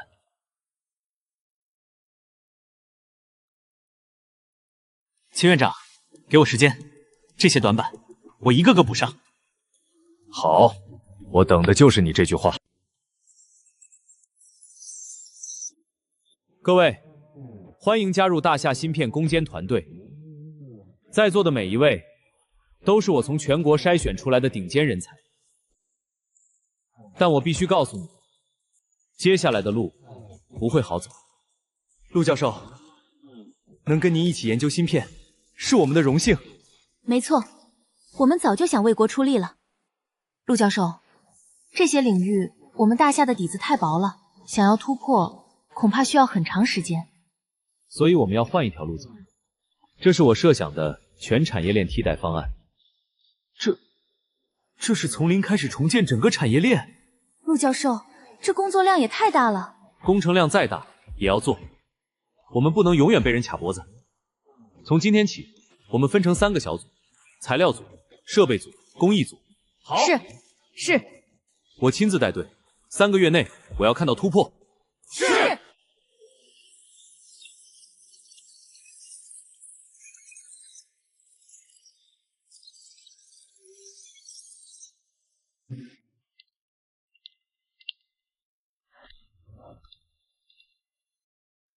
刘博士，还习惯这里的生活吗？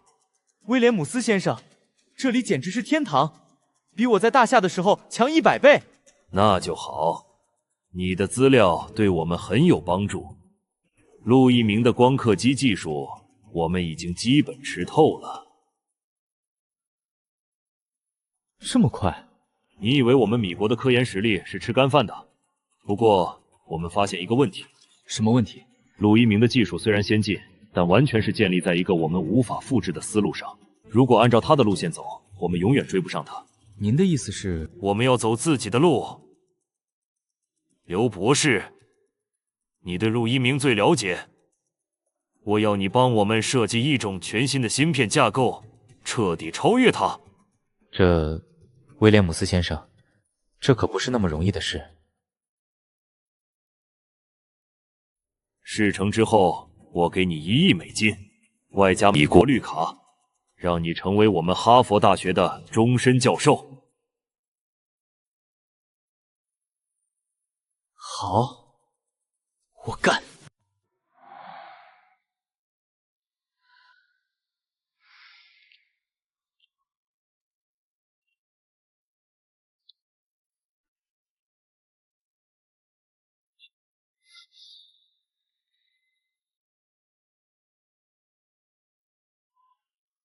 怎么了？有进展？陆教授，您怎么睡在这儿？都快12点了。没事，材料组的数据据分析出来了吗？出来了，但是结果不太理想。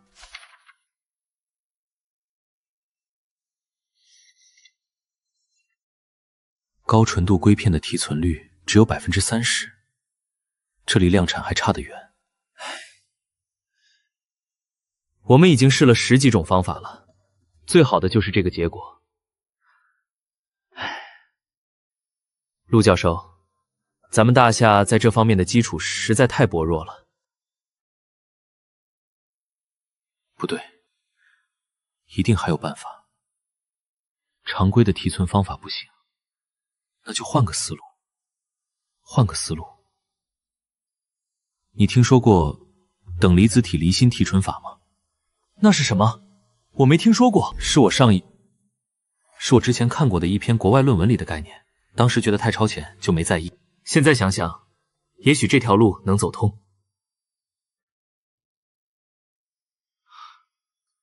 陆教授，您画个草图，我马上带人去试。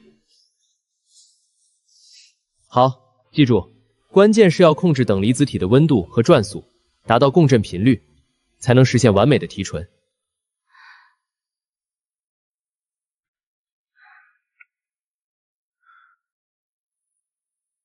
梦瑶，怎么还没睡？你还问我呢？都1点了，你什么时候回来？我煮了汤，放在保温盒里，你记得让人给你送过去。还有，明天必须早点回来，别忘了我们约好了去医院产检。好，我记得。梦瑶，辛苦你了。我不辛苦，辛苦的是你，一鸣。你在为国家做事，我支持你，但你也得答应我，保重身体。我答应你。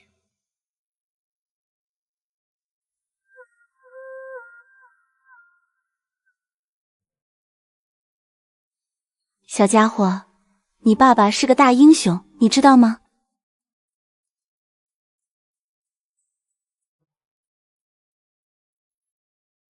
恭喜你们，胎儿发育得很好，很健康。真的吗？太好了！医生，能看到是男孩女孩吗？按照规定，我们不能提前透露性别。不过我可以告诉你们，孩子很活泼，一直在动呢。一鸣，你快看，他在动。我看到了，我看到了。梦瑶，谢谢你。傻瓜，应该谢谢你的是我，要不是你，我早就……别瞎说，我们是一家人。一鸣给孩子想好名字了吗？如果是男孩，就叫陆光夏，光复大夏的光，夏是华夏的夏。光夏，好听。那如果是女孩呢？女孩就叫陆念瑶，念着梦瑶的念瑶。油嘴滑舌，不过我喜欢。秦院长，出什么事了？刚刚接到消息，米国联合12个国家正式签署了国际芯片联盟协议，这么快？比我们预计的早了3个月。协议内容包括禁止向大夏出口任何高端芯片，禁止向大夏转让芯片技术，禁止成员国企业在大夏投资芯片产业。这简直就是要置我们于死地！更严重的是，他们已经开始全球范围内封锁我们的人才。所有在米国、欧洲留学的芯片相关专业的大夏学生，都被限制了回国。这群王八蛋！现在只能靠陆一鸣了。希望他能赶在封锁全面生效前突破材料瓶颈。我相信他，那小子总能创造奇迹。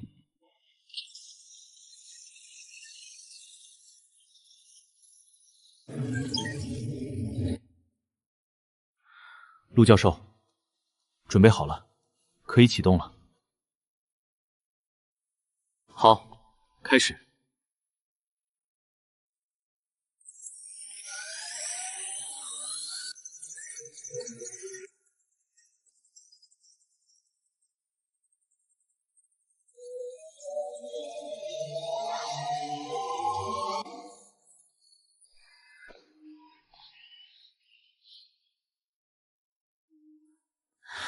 失败了。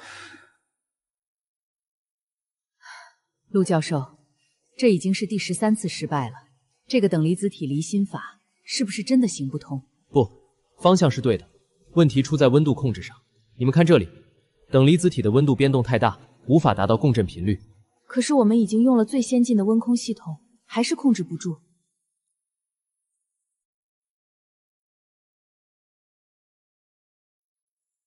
那就换一种思路，我们不要试图控制温度，而是让温度在可控范围内变动，然后通过算法实时调整离心力，达到动态平衡。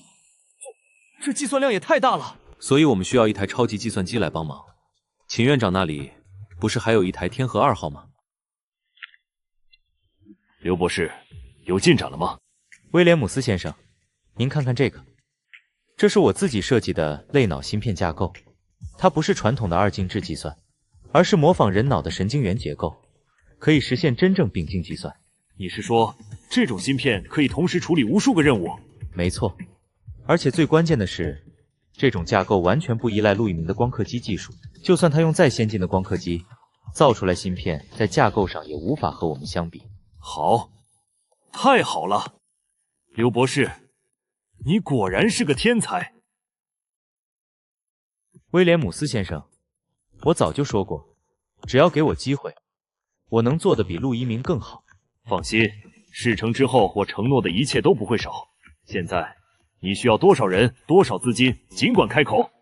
我需要100名顶尖工程师和100亿美金，我要在1年内造出世界上第1枚类脑芯片。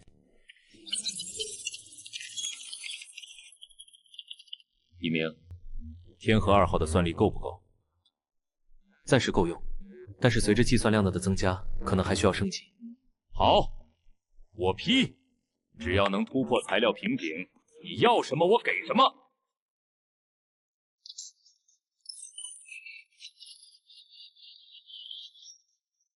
陆教授，快看，温度变动稳定了。好，开始记录数据，准备下一次实验。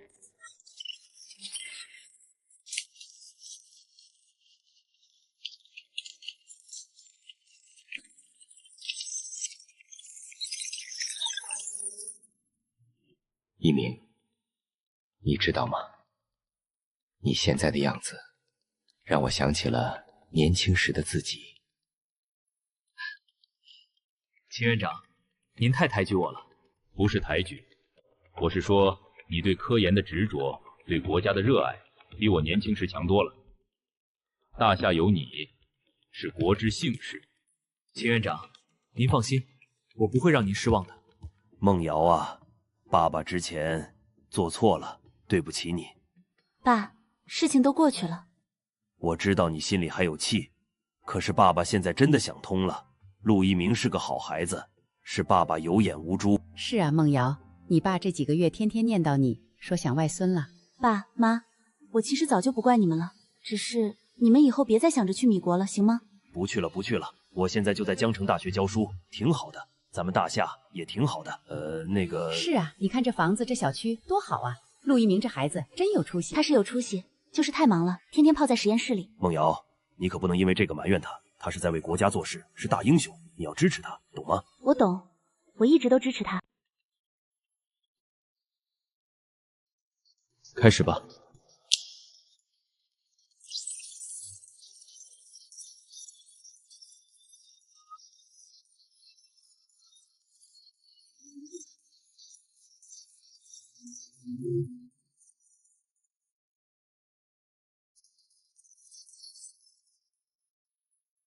提纯成功，纯度99.99%，成功了，我们成功了！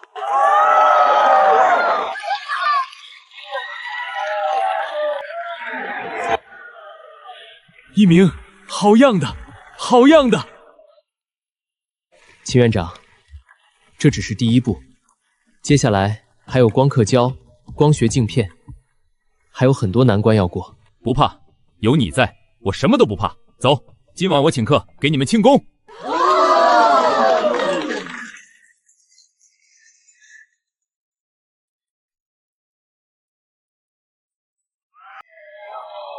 秦院长，恐怕庆功宴要推迟了。怎么了？刚刚接到消息，米国那边刘磊搞出了一种叫类脑芯片的新架构，据说性能远超传统芯片。类脑芯片？这怎么可能？看来刘磊确实有两把刷子，不过他以为这样就能超过我，太天真了。你有办法，秦院长。还记得我之前跟您提过的量子光刻机吗？你是说你要直接跳过传统光刻机，研发下一代技术？没错，这怎么可能？既然他们要玩大的，那我就陪他们玩到底。量子光刻机一旦成功，什么类脑芯片都是浮云。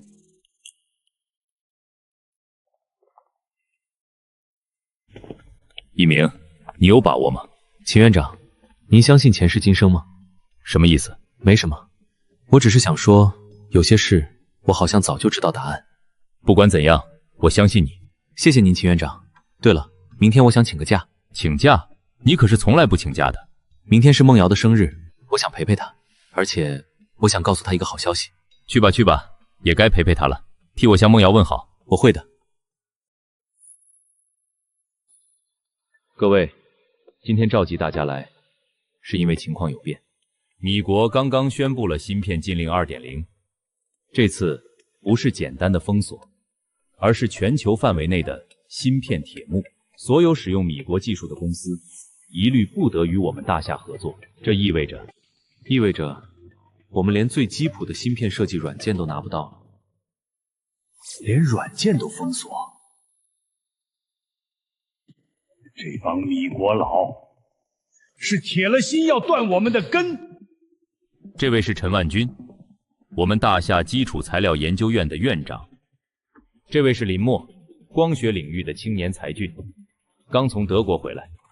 陆教授久仰大名，材料方面，我们研究院愿意全力配合。陆教授，我在德国就是研究极指光光刻镜片的，终于见到您了。陈院长、林博士，感谢你们。接下来，我们要打一场硬仗。各位请看，这是我们目前面临的3大瓶颈：第一，高纯度硅片，我们已经初步突破；第二，光刻胶，这是陈院长的领域；第三，极指光光刻镜片，这是林博士的专长。光刻胶确实是个难题，目前全球只有日本和德国能生产最高端的光刻胶，我们大夏在这方面的积累几乎是零。极死光镜片更难，一片合格的镜片需要几10道工序，误差不能超过1个原子的大小。这简直比登天还难，再难也要做。秦院长，我申请成立大夏基础科学攻坚计划，整合全国资源，3大方向同时突破。好，我立刻向上面汇报，资金、人才、设备，要什么给什么。陈院长、林博士，从今天起，我们就是战友了。荣幸之至。陆教授，能跟着您干是我的梦想。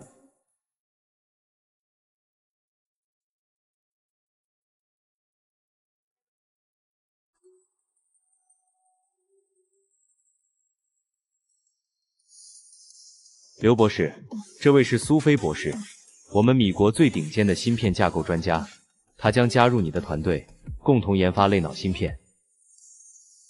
刘博士，苏菲博士，欢迎欢迎。久仰刘博士。有您加入，我们的项目一定能更快成功。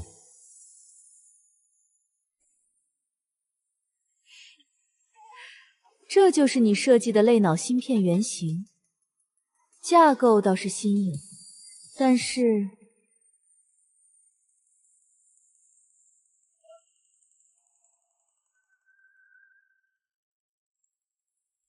什么？但是你的工艺太落后了。这种结构至少需要3纳米的制程才能发挥出全部性能，而我们目前最先进的制程只有5纳米。那怎么办？威廉姆斯先生，我需要授权启动凤凰计划。凤凰计划，那可是我们米国压箱底的技术。刘博士的架构确实超前，但如果不用最先进的继承，就是一堆废铁。苏菲，你这是在威胁我。您自己选。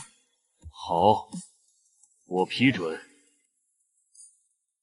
启动凤凰计划。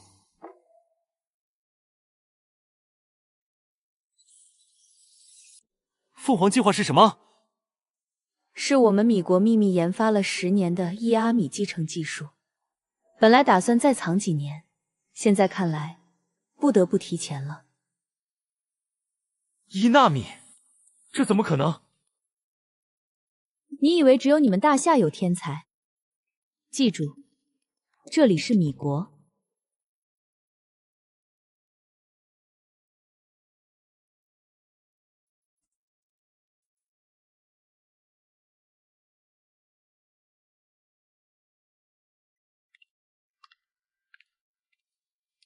还在想工作的事？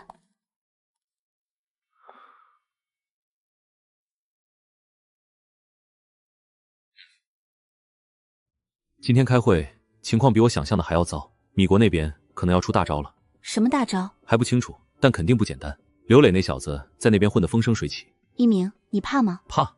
我是说，你一个人对抗整个米国的科技力量，你怕吗？说不怕是假的，但是想到你和孩子，我就不怕了。我要给你们一个安全的未来，给咱们大夏一个光明的未来。一鸣，你知道吗？我每次看到你那么拼命，我都心疼，但我也骄傲。我只是做了该做的事。梦瑶，谢谢你一直支持我。傻瓜，我们是一家人。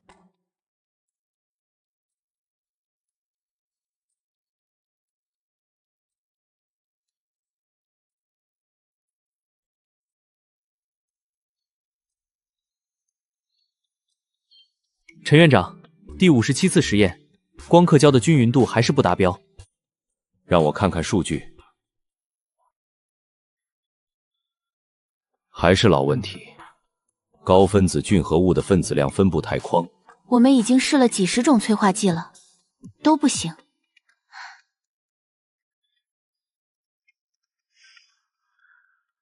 看来常规的化学合成路线走不通。等等，我记得陆教授提过一个思路。什么？用生物酶催化。生物酶？那东西不是用在医药领域的吗？理论上可行。生物酶催化的选择性极高，可以实现分质量型的精准控制。马上联系生物研究所，调一批耐高温的工程酶过来。是。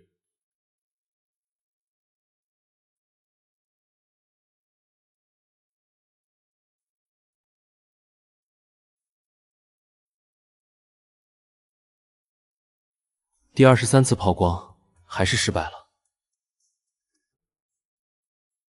林博士，这个精度要求实在太高了，误差不能超过1个原子，这怎么可能做到？不是做不到，是我们的方法不对。德国人用的是离子束抛光，但我们没有那套设备，所以我们得另辟蹊径。那套设备是禁运的，我们根本买不到。买不到就自己造。小张，把离子源的数据调出来，我们自己设计一台。自己设计？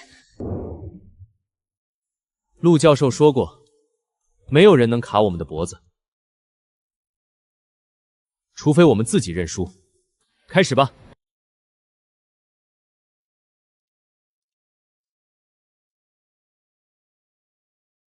陆教授，您的思路太神了，生物酶催化真的可行。我们刚刚合成的光刻胶均匀度达到了国际先进水平。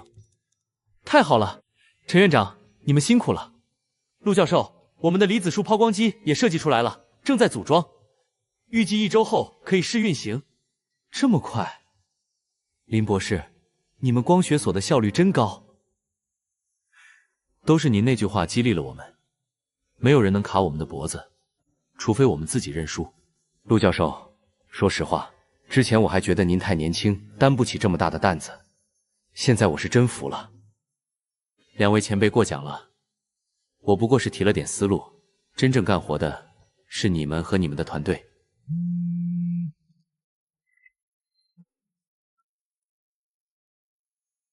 什么？好，我马上到。秦院长紧急召见，米国那边出大事了。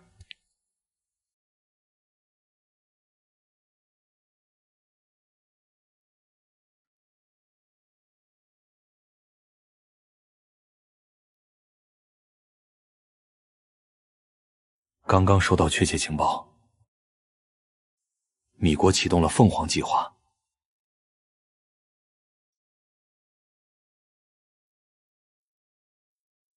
他们突破了1纳米进程技术。1纳米？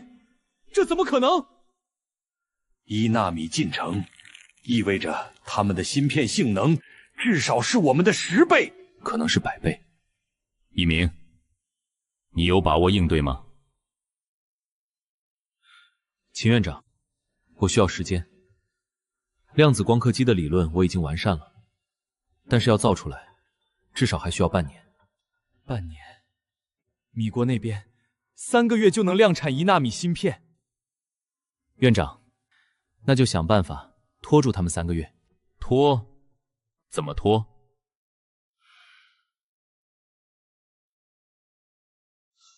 秦院长，您听说过技术迷雾吗？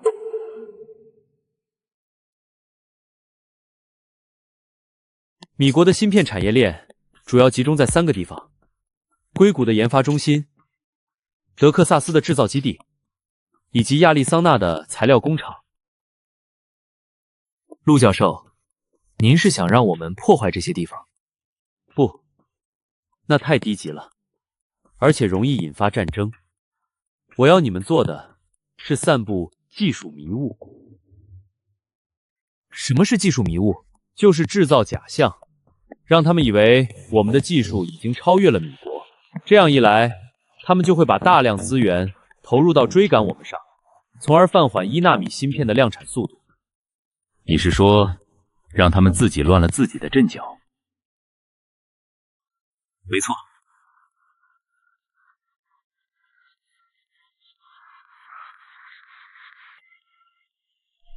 我已经准备了一份假图纸，上面是我故意设计的错误路线。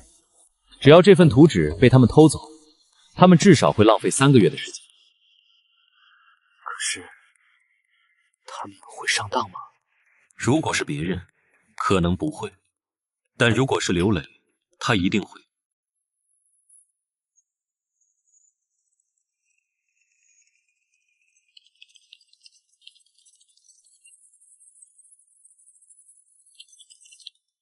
刘博士，好消息！我们安插在大夏的线人偷到了陆一鸣的最新研究资料。真的？快给我看看！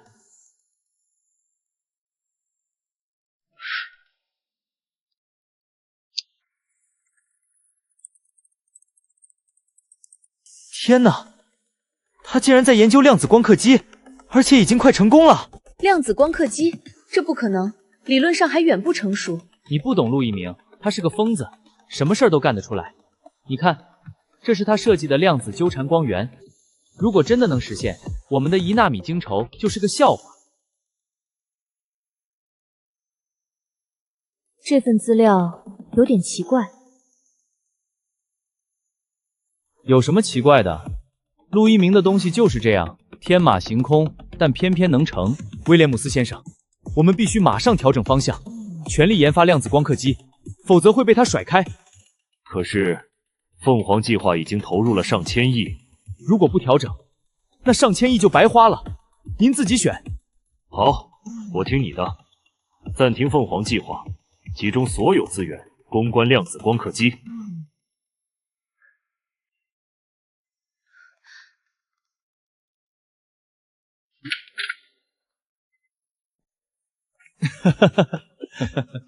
一鸣，你简直神了！情报部门刚刚传来消息，米国那边果然上钩了，他们已经暂停了凤凰计划，全力攻关你那份假图纸。哈哈哈哈哈！刘磊这个人自负又自卑，他总想证明比我强，所以看到我的进展，一定会急不可耐地追上来。这就是所谓的知己比知彼，百战不殆啊！一鸣，你给咱们争取了至少3个月的时间。秦院长，这3个月我们必须争分夺秒。量子光刻机的理论我已经完善了，现在需要的是钱。要多少？你说。500亿。500亿！量子光刻机需要的设备和材料，都是目前世界上最顶尖的，而且我需要在全国范围内筛选至少1000名顶尖工程师。好，我去要，就算把老脸豁出去，也要给你要来这500亿。秦院长，谢谢您。一鸣，不用谢我，你是在救大夏，我谢你还来不及。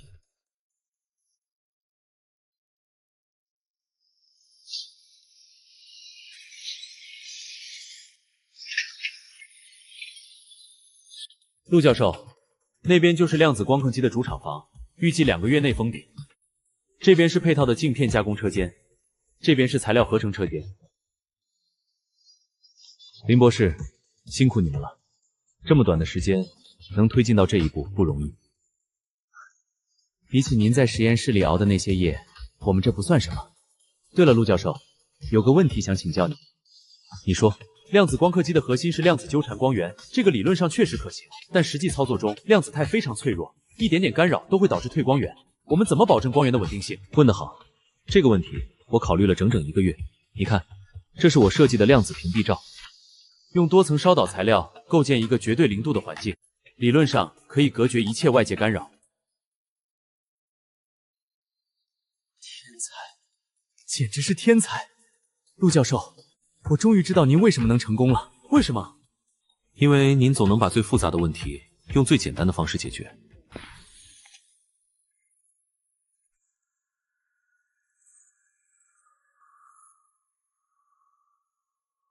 刘博士，这就是你说的一定能成？不可能，这不可能，这不可能！按照陆一鸣的图纸，每一步都应该是正确的，怎么会这样？我早就说过，这份图纸有问题。不可能，我是最了解陆一鸣的人，他的风格我一眼就能认出来。你了解的是以前的陆一鸣，现在的他已经不是你能揣测的了。威廉姆斯先生，我们被骗了。这份图纸是陆一鸣故意放出来的诱饵。什么？我们投入了上千亿，就这么打了水漂？怎么会这样？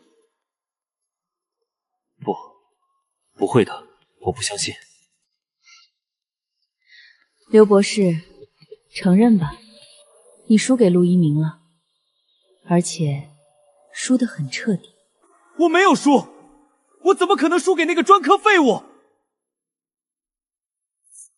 刘磊，我是米国海归硕士，我是天才，我是天才，我是……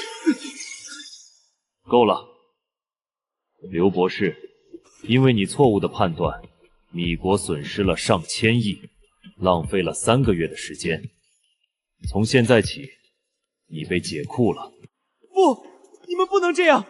我为你们做了那么多，我还有用？你做的那些，现在看都是笑话。保安，保安，送他出去。我还有用，我还有。威廉姆斯先生，现在怎么办？重启凤凰计划，另外，给我盯紧大厦那边，一有风吹草动，立刻报告。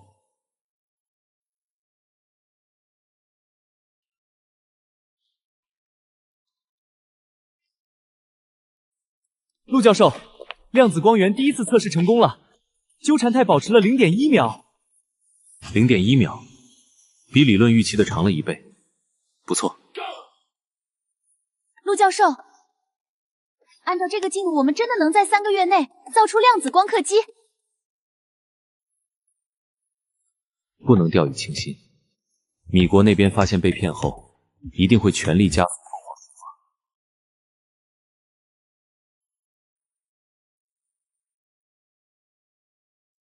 我们必须比他们更快。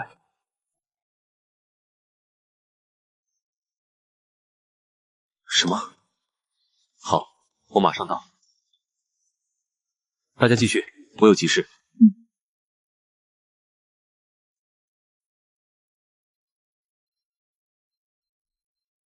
爸妈，梦瑶怎么样了？医生说胎位不正，可能要剖腹产，正在手术。都怪我，今天不该让他吃那么多，肯定是撑着了。爸妈，别急，梦瑶不会有事的。一鸣，你别太担心，现在的医疗条件好，没事的。我知道，但是我在实验室里什么难题都不怕，可在这里，我怕得要死。这就是当父母的心呐。一鸣，你以后会懂的。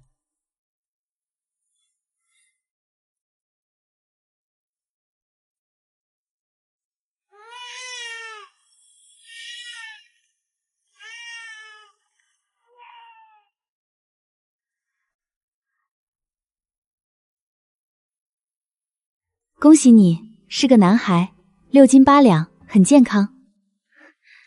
给我看看。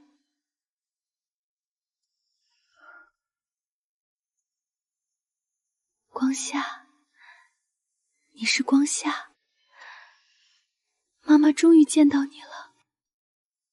产妇需要休息，我们先带孩子去清洗。一鸣呢？一鸣在外面吗？在，一直在外面等着，马上就能进来了。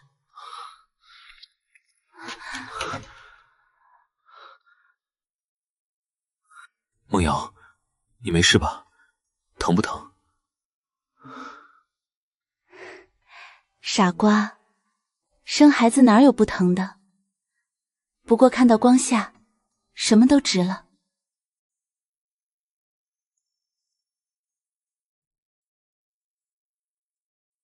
谢谢你，梦瑶，谢谢你给我生了个儿子。你给他取名光夏，从今天起，他就是咱们大夏的光。对，他是光，是咱们家的光，也是大夏未来的光。一鸣，你都看了1个月了，还没看够？看不够，怎么都看不够。爸，你说他怎么这么小，这么软？你当年生下来的时候，比他还要小呢。一鸣，快看，他醒了，他在看你。光夏，我是爸爸。这才1个月就会笑了，这孩子聪明啊！那当然，随我闺女。梦瑶，他笑了，他对我笑了，因为他知道他有个好爸爸。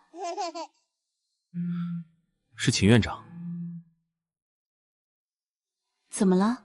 米国那边，凤凰计划提前成功了，他们已经开始量产1纳米芯片。梦瑶，我想去搞科研。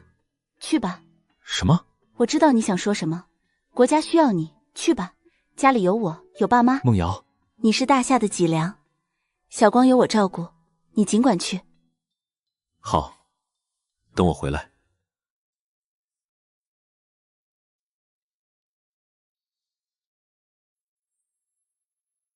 情况大家都知道了，米国的1纳米芯片性能至少是我们的10倍，而且他们已经建成了3条生产线，月产可达100万片。100万片，那我们拿什么跟人家比？就算拼了命也要比。秦院长，量子光刻机还需要多久？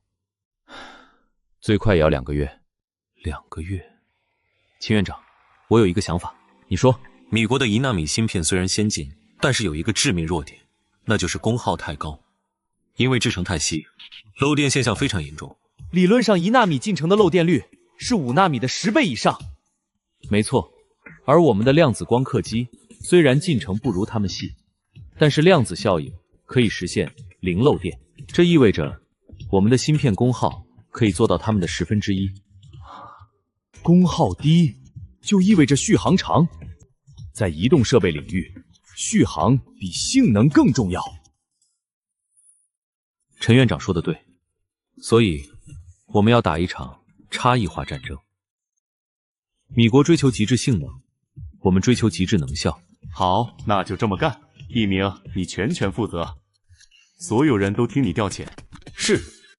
陆教授，第一次联机准备好了，量子光源、量子屏蔽罩、光路系统全部就位。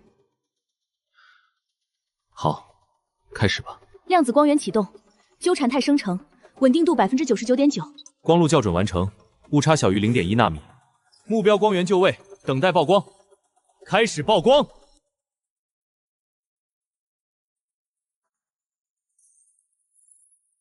成功了，陆教授，我们成功了！成功了，我们真的成功了！一鸣，我听说成了，成了。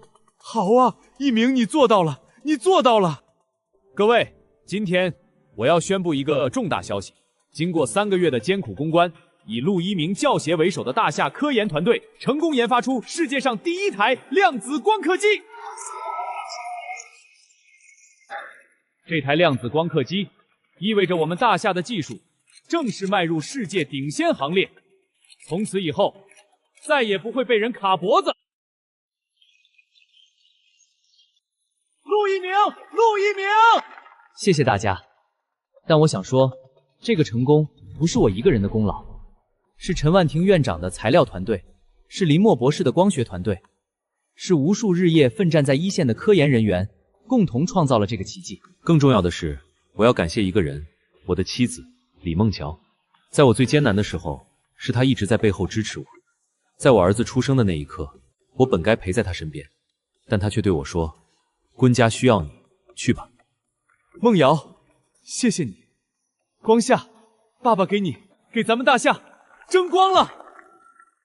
梦瑶，你怎么来了？这么大的日子，我怎么能不来？光夏，看，那是爸爸，爸爸是大英雄。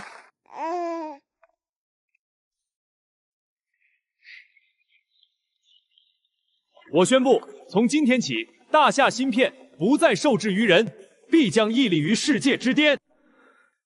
哎，新来的，接着。谢谢，谢谢。听说你以前是什么博士，怎么混成这样了？都是陆一鸣，都是那个废物害的。行了行了，都这样了还做梦呢，赶紧睡吧，明天还得去垃圾场抢位置。陆一鸣，你以为你赢了？不，还没有结束，还没有结束。我还有一个最后的筹码，一个让你万劫不复的筹码。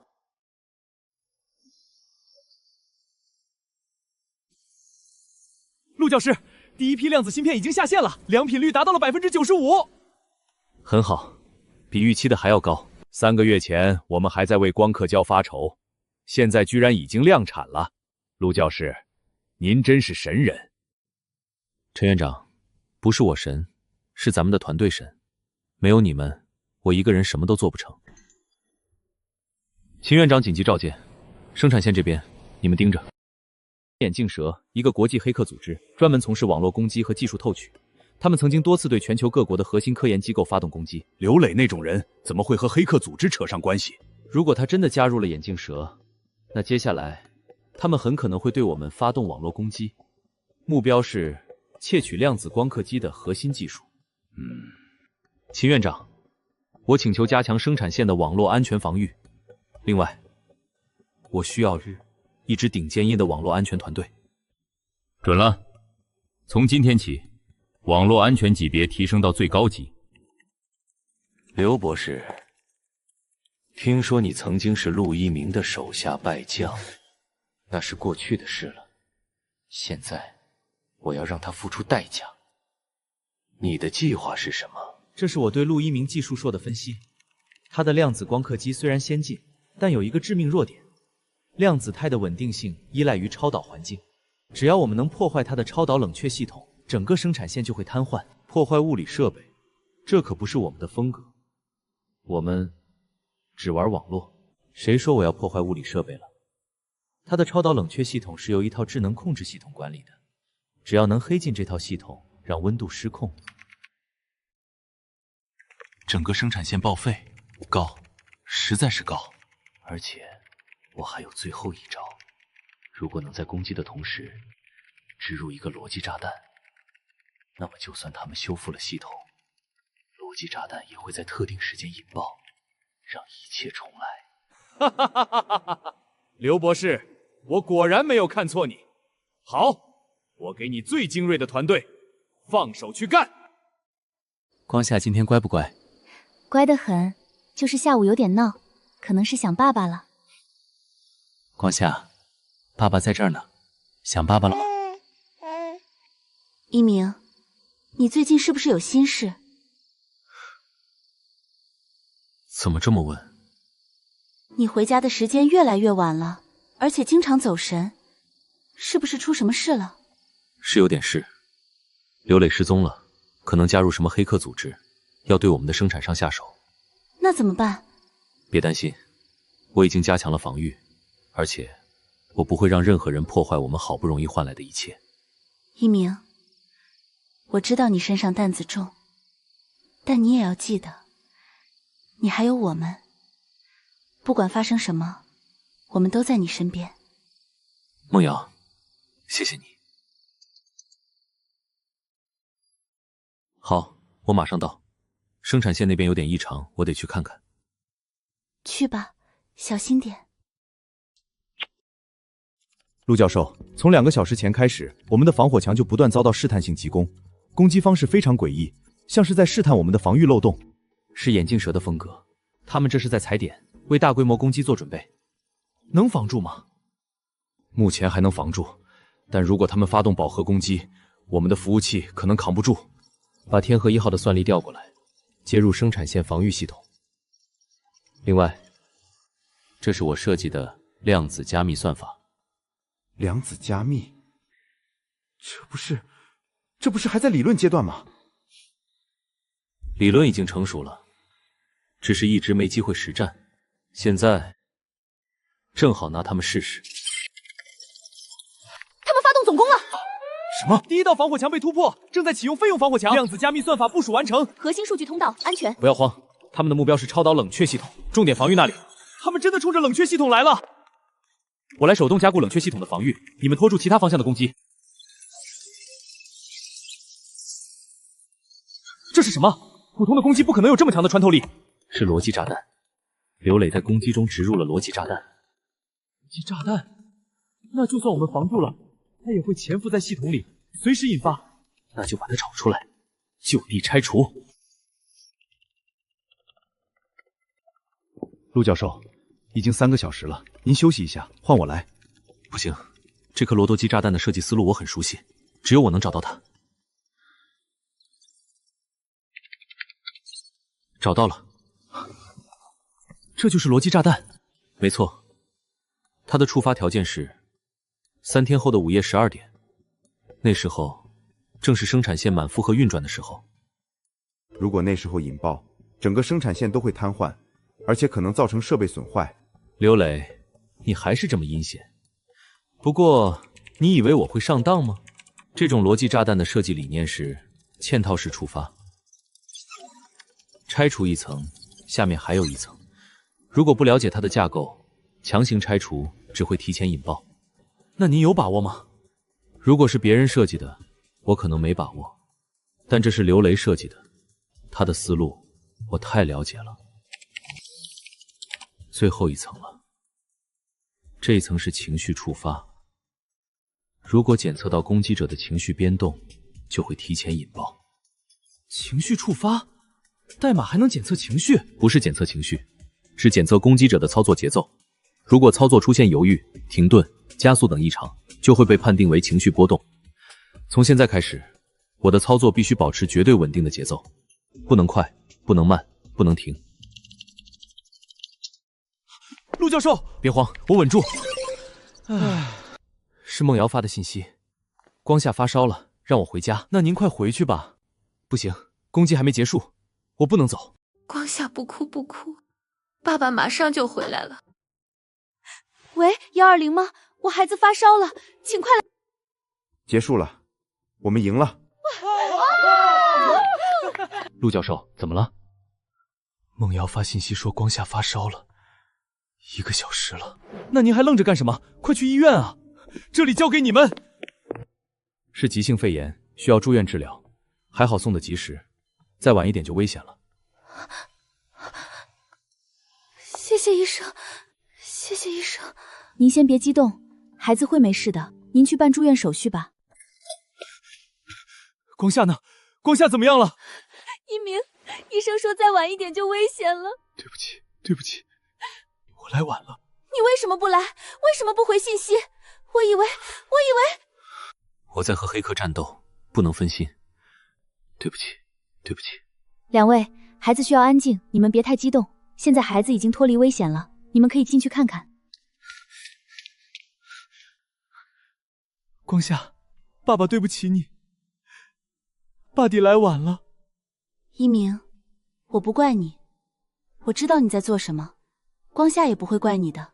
梦瑶，谢谢你，谢谢你这么理解我。傻瓜，我们是一家人。光夏怎么样了？秦院长，您怎么来了？我来看我干孙子，不行吗？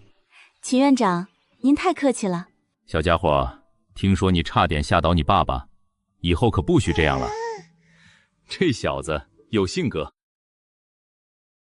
一鸣，这次的事我知道了，你在生产线那边拼命，孩子这边差点出事，你受委屈了。秦院长，我不委屈，保卫国家利益是我的责任，只是差点没尽到父亲的责任。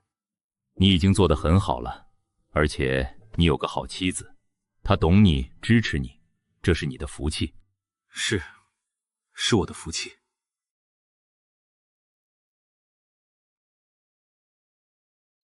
对了，有件事要告诉你，刘磊那边我们追查到他的位置了。在哪里？还在米国，但是眼镜蛇组织的基地非常隐蔽，我们的情报人员正在想办法渗透。另外，根据截获的情报，刘磊并没有因为这次失败而放弃，他正在策划更大的阴谋。什么阴谋？还不清楚，但你要做好心理准备，他可能会针对你身边的人下手。一鸣，我不怕，我相信你会保护我们。我会的，我用生命发誓。刘博士，你失败了。我低估他了，他居然能在那种情况下保持冷静，拆除了我的逻辑炸弹。失败就是失败，你知道我们组织的规矩，失败是要付出代价的。蛇王，再给我一次机会，我有一个更大的计划，一个让他万劫不复的计划。说说看。陆一鸣最大的弱点不是技术，而是他的家人。他的妻子和儿子就是他最大的软肋。你想绑架他们，太低级了，而且成功率太低。不是绑架，是借刀杀人。据我所知，大夏内部有一个潜伏了多年的间谍网络，代号暗影。如果能联系上他们，让他们在关键时刻出手，你是说让大夏人自己对付大夏的英雄？没错，这样一来，就算出了事也查不到我们头上。刘博士，你果然够狠。好，我给你权限去联系暗影，记住，这一次只许成功，不许失败。陆一鸣，这次我要让你尝尝失去一切的滋味。陆教授，第二批量子芯片的良品率达到了98%，已经超过了米国的1纳米芯片，而且功耗只有他们的1/10。现在全球的移动设备厂商都在抢着要我们的芯片。这是大家的功劳，不过不能骄傲。米国那边不会善罢甘休，他们一定会想办法反扑。您说的对。对了，秦园长让我转告您，安全部门已经加强了对您家人的保护。从现在起，梦瑶姐和光夏出门都会有人暗中跟随。那就好，谢谢秦院长。什么？好，我马上来。生产线那边出了点问题，我得去看看。陆教授，第3号量子光源突然失控，导致设备过载，还好发现及时，没有造成更大损失。原因查清楚了吗？很奇怪，所有数据都显示正常，但设备就是突然失控了，像是被什么干扰了一样。干扰？不可能，我们的屏蔽系统能隔绝一切外界干扰。这是什么？像是焊接的痕迹。可是这台设备是全新出厂的，不应该有焊接。马上调出这台设备的出厂记录，还有安装记录。另外，封锁现场，任何人不得进出。陆教授，您怀疑？我怀疑有人潜入了生产线，对设备动了手脚。经过调查，这台设备的焊接痕迹是在安装之后留下的，也就是说，有人在我们眼皮底下对核心设备进行了破坏，而且破坏手法非常专业。如果不是设备失控，根本发现不了。查出来是谁干的吗？生产线每天进出的人太多，很难锁定具体目标，但可以肯定，这不是普通的小偷小摸，而是有预谋的破坏行动。能接触到核心设备的，只有少数高级技术人员。我建议先排查这些人的背景。同意。另外，从今天起，生产线实行最高级别的准入制度，任何人进出都必须经过严格检查。是暗影，暗影，一个潜伏在我们内部多年的间谍网络，我们追查了很多年都没能彻底清除。现在看来，他们又活动了。您怀疑这次事件是暗影做的？很有可能，而且他们的目标可能不只是破坏生产线。你是说，一鸣，从现在起，你的家人必须24小时保护。另外，你本人也要提高警惕，他们可能会对你下手。我不怕他们对我下手，但我绝不允许他们伤害梦瑶和光夏。一鸣，发生什么事了？有人在针对我们，可能是刘磊勾结了国内的间谍组织。生产线已经出过一次事了，我担心他们会对你们下手。那你呢？你怎么办？我有保镖跟着，没事。倒是你和光夏，从明天起暂时不要出门了，需要什么让保镖去买。好，我听你的。光夏，爸爸对不起你，刚出生就让你跟着担惊受怕。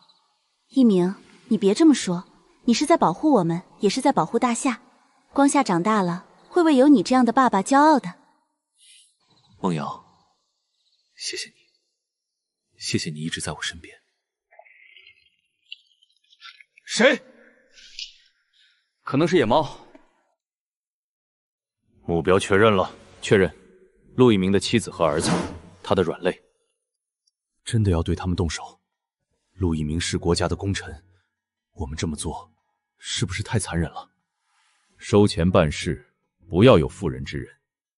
而且，只要做得干净，谁知道是我们干的？没错，事成之后，我们拿着钱远走高飞，谁也别想找到我们。这里面有他们的活动规律、保镖的换班时间，还有撤退路线。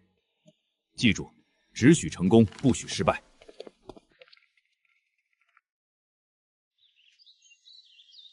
外面一切正常。收到。光夏，你看，2个叔叔在保护我们呢，他们都是好人。有人袭击，快进里屋！出来！知道你们在外面。催泪气！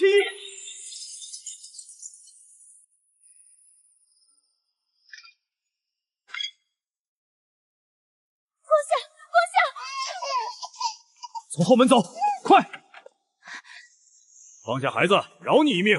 做梦！我拖住他们，你快跑！可是你，快跑！梦瑶，快上车！一鸣，追，不能让他们跑了！光夏，你怎么样？一鸣，我好害怕，我以为再也见不到你了。对不起，是我没保护好你们，对不起。陆教授，后面有车在追我们，是那些黑衣人，能甩掉他们吗？我试试。不好，有埋伏！他们这是要置我们于死地。陆教授，下车吧，你跑不掉的。梦瑶，不管发生什么，你都要保护好光夏。一鸣，你要干什么？光夏，爸爸爱你。梦瑶，我爱你。陆教授，你倒是挺有硬气的，可惜你很快就硬气不起来了。我知道你们是暗影的人，告诉我，谁指使你们的？江喜之人知道那么多干什么？是吗？那你看看身后。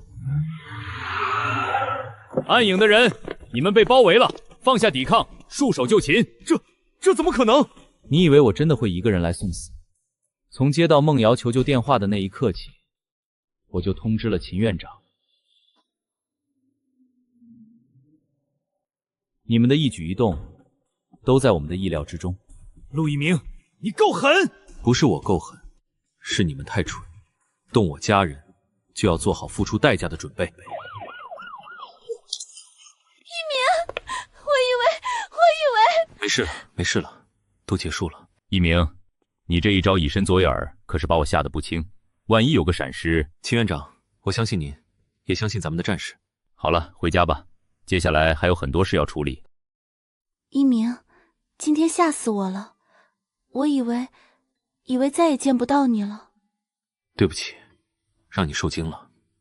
我保证，以后不会再发生这样的事了。你保证？我保证，我会用生命保护你们，不让任何人伤害你们。我相信你。光夏，爸爸答应你，从今以后，咱们一家人永远在一起，再也不分开。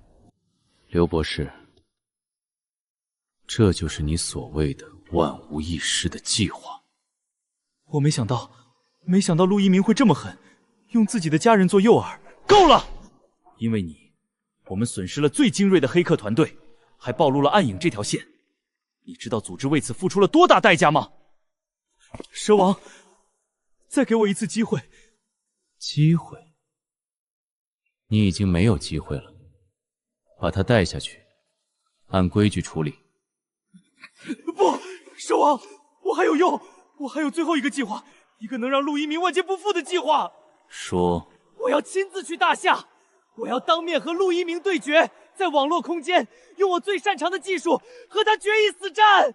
就凭你哪次赢过他？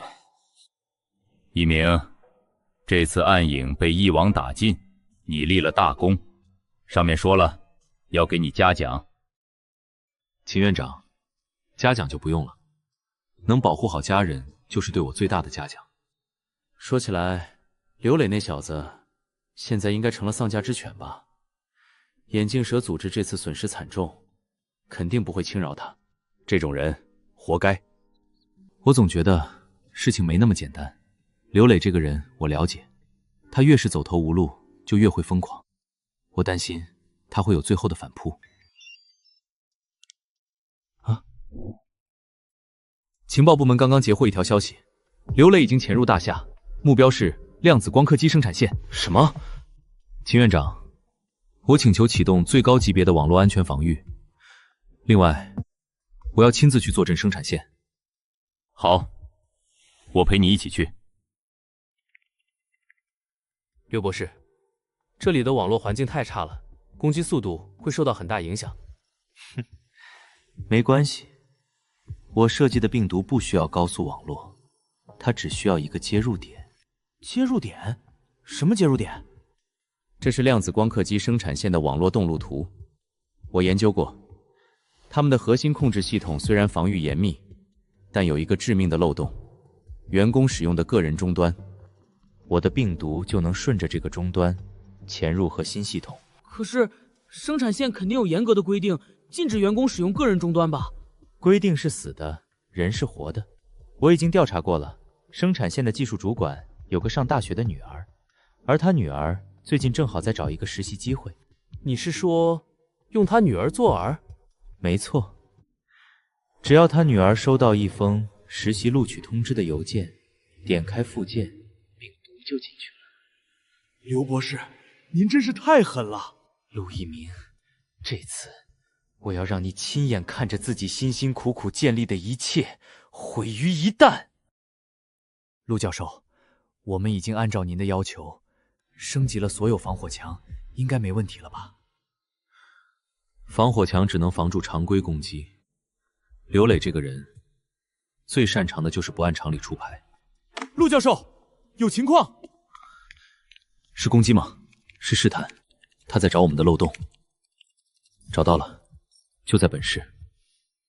秦院长，锁定刘磊的位置了，在东城区的一栋废弃大楼里，请立即派人抓捕。你们继续监控，我去会会他。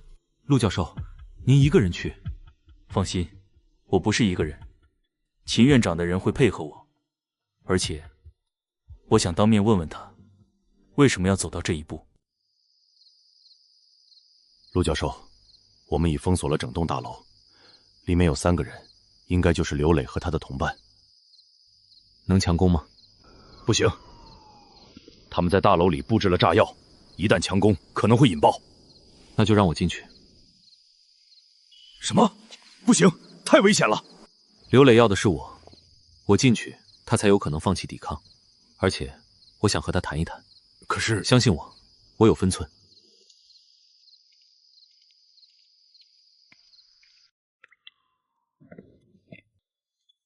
你来了，我等你很久了。刘磊，收手吧，外面都是我们的人，你跑不掉的。跑？我本来就没打算跑，我今天来就是要和你做个了断。陆一鸣，你知道我有多恨你吗？从小到大，我一直是别人眼中的天才，可遇到你之后，一切都变了。所有人都夸你，所有人都在捧你，我呢？我成了你的陪衬，成了你的笑话。刘磊，没有人想让你当陪衬，是你自己太执着于和别人比较。少跟我说教！你知道我为了证明自己付出了多少吗？我背叛国家，背叛家人，给米国人当狗，结果呢？他们像扔垃圾一样把我扔了。那是你自己选的路。对，是我自己选的，所以今天我要结束这一切。看见了吗？这是我花了3年时间写的。只要我按下回车键，所有设备都会失控、爆炸、化为灰烬。你疯了？那里有几百名工人。疯了？对，我是疯了，被你逼的。陆一鸣，我要让你眼睁睁看着自己的一切毁于一旦，就像你毁了我一样。等等，怎么？怕了？刘磊，我知道你恨我，但你想过没有，你恨的真的是我吗？什么意思？你恨的是你自己，你恨自己不如我，恨自己选错了路，恨自己回不了头。你把所有的恨都转移到我身上，只是为了让自己好受一点。胡说！刘磊，你还记得我们第一次见面吗？那时候的你意气风发，是海归硕士，觉得自己高人一等。可你知道吗？我从来没想过和你比。我做的每一件事都是为了保护我爱的人，保护我的国家，保护你爱的人。对，我有梦瑶，有光夏，我每天努力工作，就是为了给他们一个安全的未来。你呢？你有谁？你背叛了所有人，最后只剩下你自己。刘磊，收手吧，现在回头还来得及。来不及了，来不及了！我做了那么多坏事，回不了头了。能回头，只要你愿意，就能回头。陆一鸣，你真的愿意原谅我？我原谅你，但你要为自己做过的事负责。陆一鸣，你知道吗？我这一辈子最错的一件事，就是把你当敌人。刘磊，你要干什么？放心，不是引爆，是销魂。这是我最后的赎罪。刘磊，你在干什么？快走！我拖住他们！叛徒，去死吧！刘磊，我终于做对了一件事。刘磊，你坚持住，医生马上就来。不用了，替我给梦瑶道个歉，还有，谢谢你。刘磊，你最后的选择，证明了你还是个有良知的人，安息吧。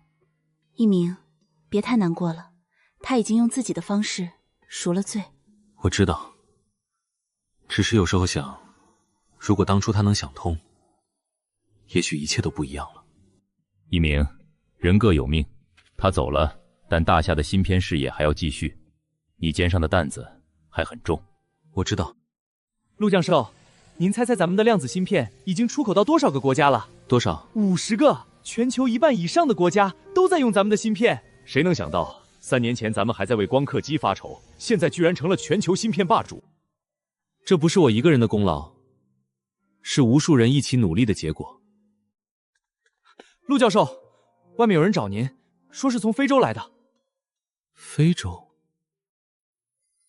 陆教授，终于见到您了。我是来自非洲卡尼亚共和国的代表，我们国家刚刚摆脱殖民统治，百废待兴。我们希望能引进大夏的量子芯片技术，帮助我们建设现代化的通信网络。这是好事啊。不过，技术引进需要走正规流程。您和我国相关部门谈过了吗？谈过了，他们说只要您同意，技术就可以出口。陆教授，您不知道，我们国家的人民做梦都想用上先进的通信技术，您的芯片能改变我们的命运。你们必须自己培养技术人才，不能永远依赖进口。我可以派专家去帮你们培训，但最终要靠你们自己。陆教授，您不愧是伟大的科学家，我代表我国家人民感谢您。各位来宾，各位朋友，今天我们在这里隆重举行大夏芯片产业全球峰会。3年前，我们还在为被人卡脖子而发愁。3年后的今天，我们的量子芯片已经出口到全球100多个国家。这一切离不开一个人的贡献，他就是陆一鸣教授。谢谢大家，但我必须说，这个成就不是我一个人的。是无数科研人员、工程师、工人，是每一个为芯片事业付出过的人共同创造的。3年前，有人问我为什么要研究光刻机，我说为了娶媳妇儿，大家都笑了。但现在，如果有人再问我同样的问题，我会说，为了让咱们大夏不再被人欺负，为了让每一个大夏人都能挺直腰杆。妈妈，爸爸在干什么呀？爸爸在告诉所有人，咱们大夏有多厉害。爸爸厉害吗？爸爸是世界上最厉害的人，他保护了咱们，也保护了国家。那我长大了也要像爸爸一样厉害。好，妈妈等着。陆教授，我们米国希望能和大夏恢复合作。之前的事是我们不对，合作可以，但有一个前提：平等互利，互相尊重。如果还是想卡我们脖子，那就算了。当然。陆教授，我们欧洲愿意和大夏共建量子芯片研发中心，共同推动全球芯片技术进步。陆教授，我们国家的通信网络已经建成了，人民都能用上手机了，感谢您。好。爸爸妈妈快追！一鸣，今天累坏了吧？不累，看到那么多人都认可咱们的芯片，我心里高兴。你知道吗？当年我第一次带你去见我爸妈的时候，我就在想，这个男人一定会了不起。那你想到了吗？想到了，但我没想到你会这么了不起。梦瑶，谢谢你，谢谢你一直在我身边，支持我，相信我。傻瓜，我们是夫妻啊，我不支持你，谁支持你？爸爸妈妈，你们快走啊，前面有好玩的。好，爸爸抱你走。光夏，你知道爸爸今天在台上讲了什么吗？不知道。爸爸讲了，咱们大夏以后再也不怕别人欺负了，因为咱们有自己的光刻机，有自己的芯片。那是不是以后我也能像爸爸一样厉害？你呀，要比爸爸更厉害才行。好，我以后要比爸爸厉害。好，爸爸相信你。好了好了，咱们家的2个大英雄该回家吃饭了。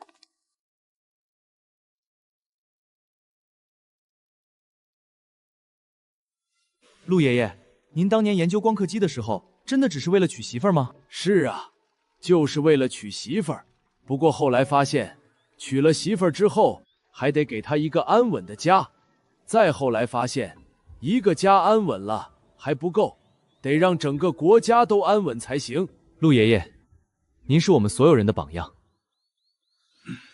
什么榜样不榜样的，我就是个普通人，做了该做的事。孟瑶，你看到了吗？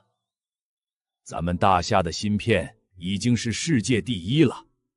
你当年支持我是对的。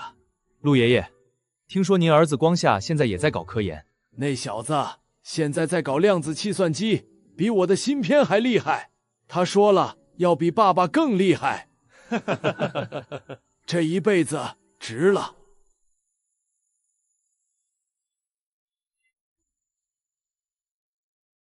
一鸣，今天怎么又去荣誉室了？带几个年轻人去看看，让他们知道咱们这一代人是怎么走过来的。一转眼都这么多年了。是啊，都这么多年了。孟瑶，谢谢你陪了我一辈子。傻瓜，我不陪你，谁陪你？今天，大夏量子芯片正式突破了，再次刷新世界纪录，这标志着我国在量子计算领域取得了重大突破。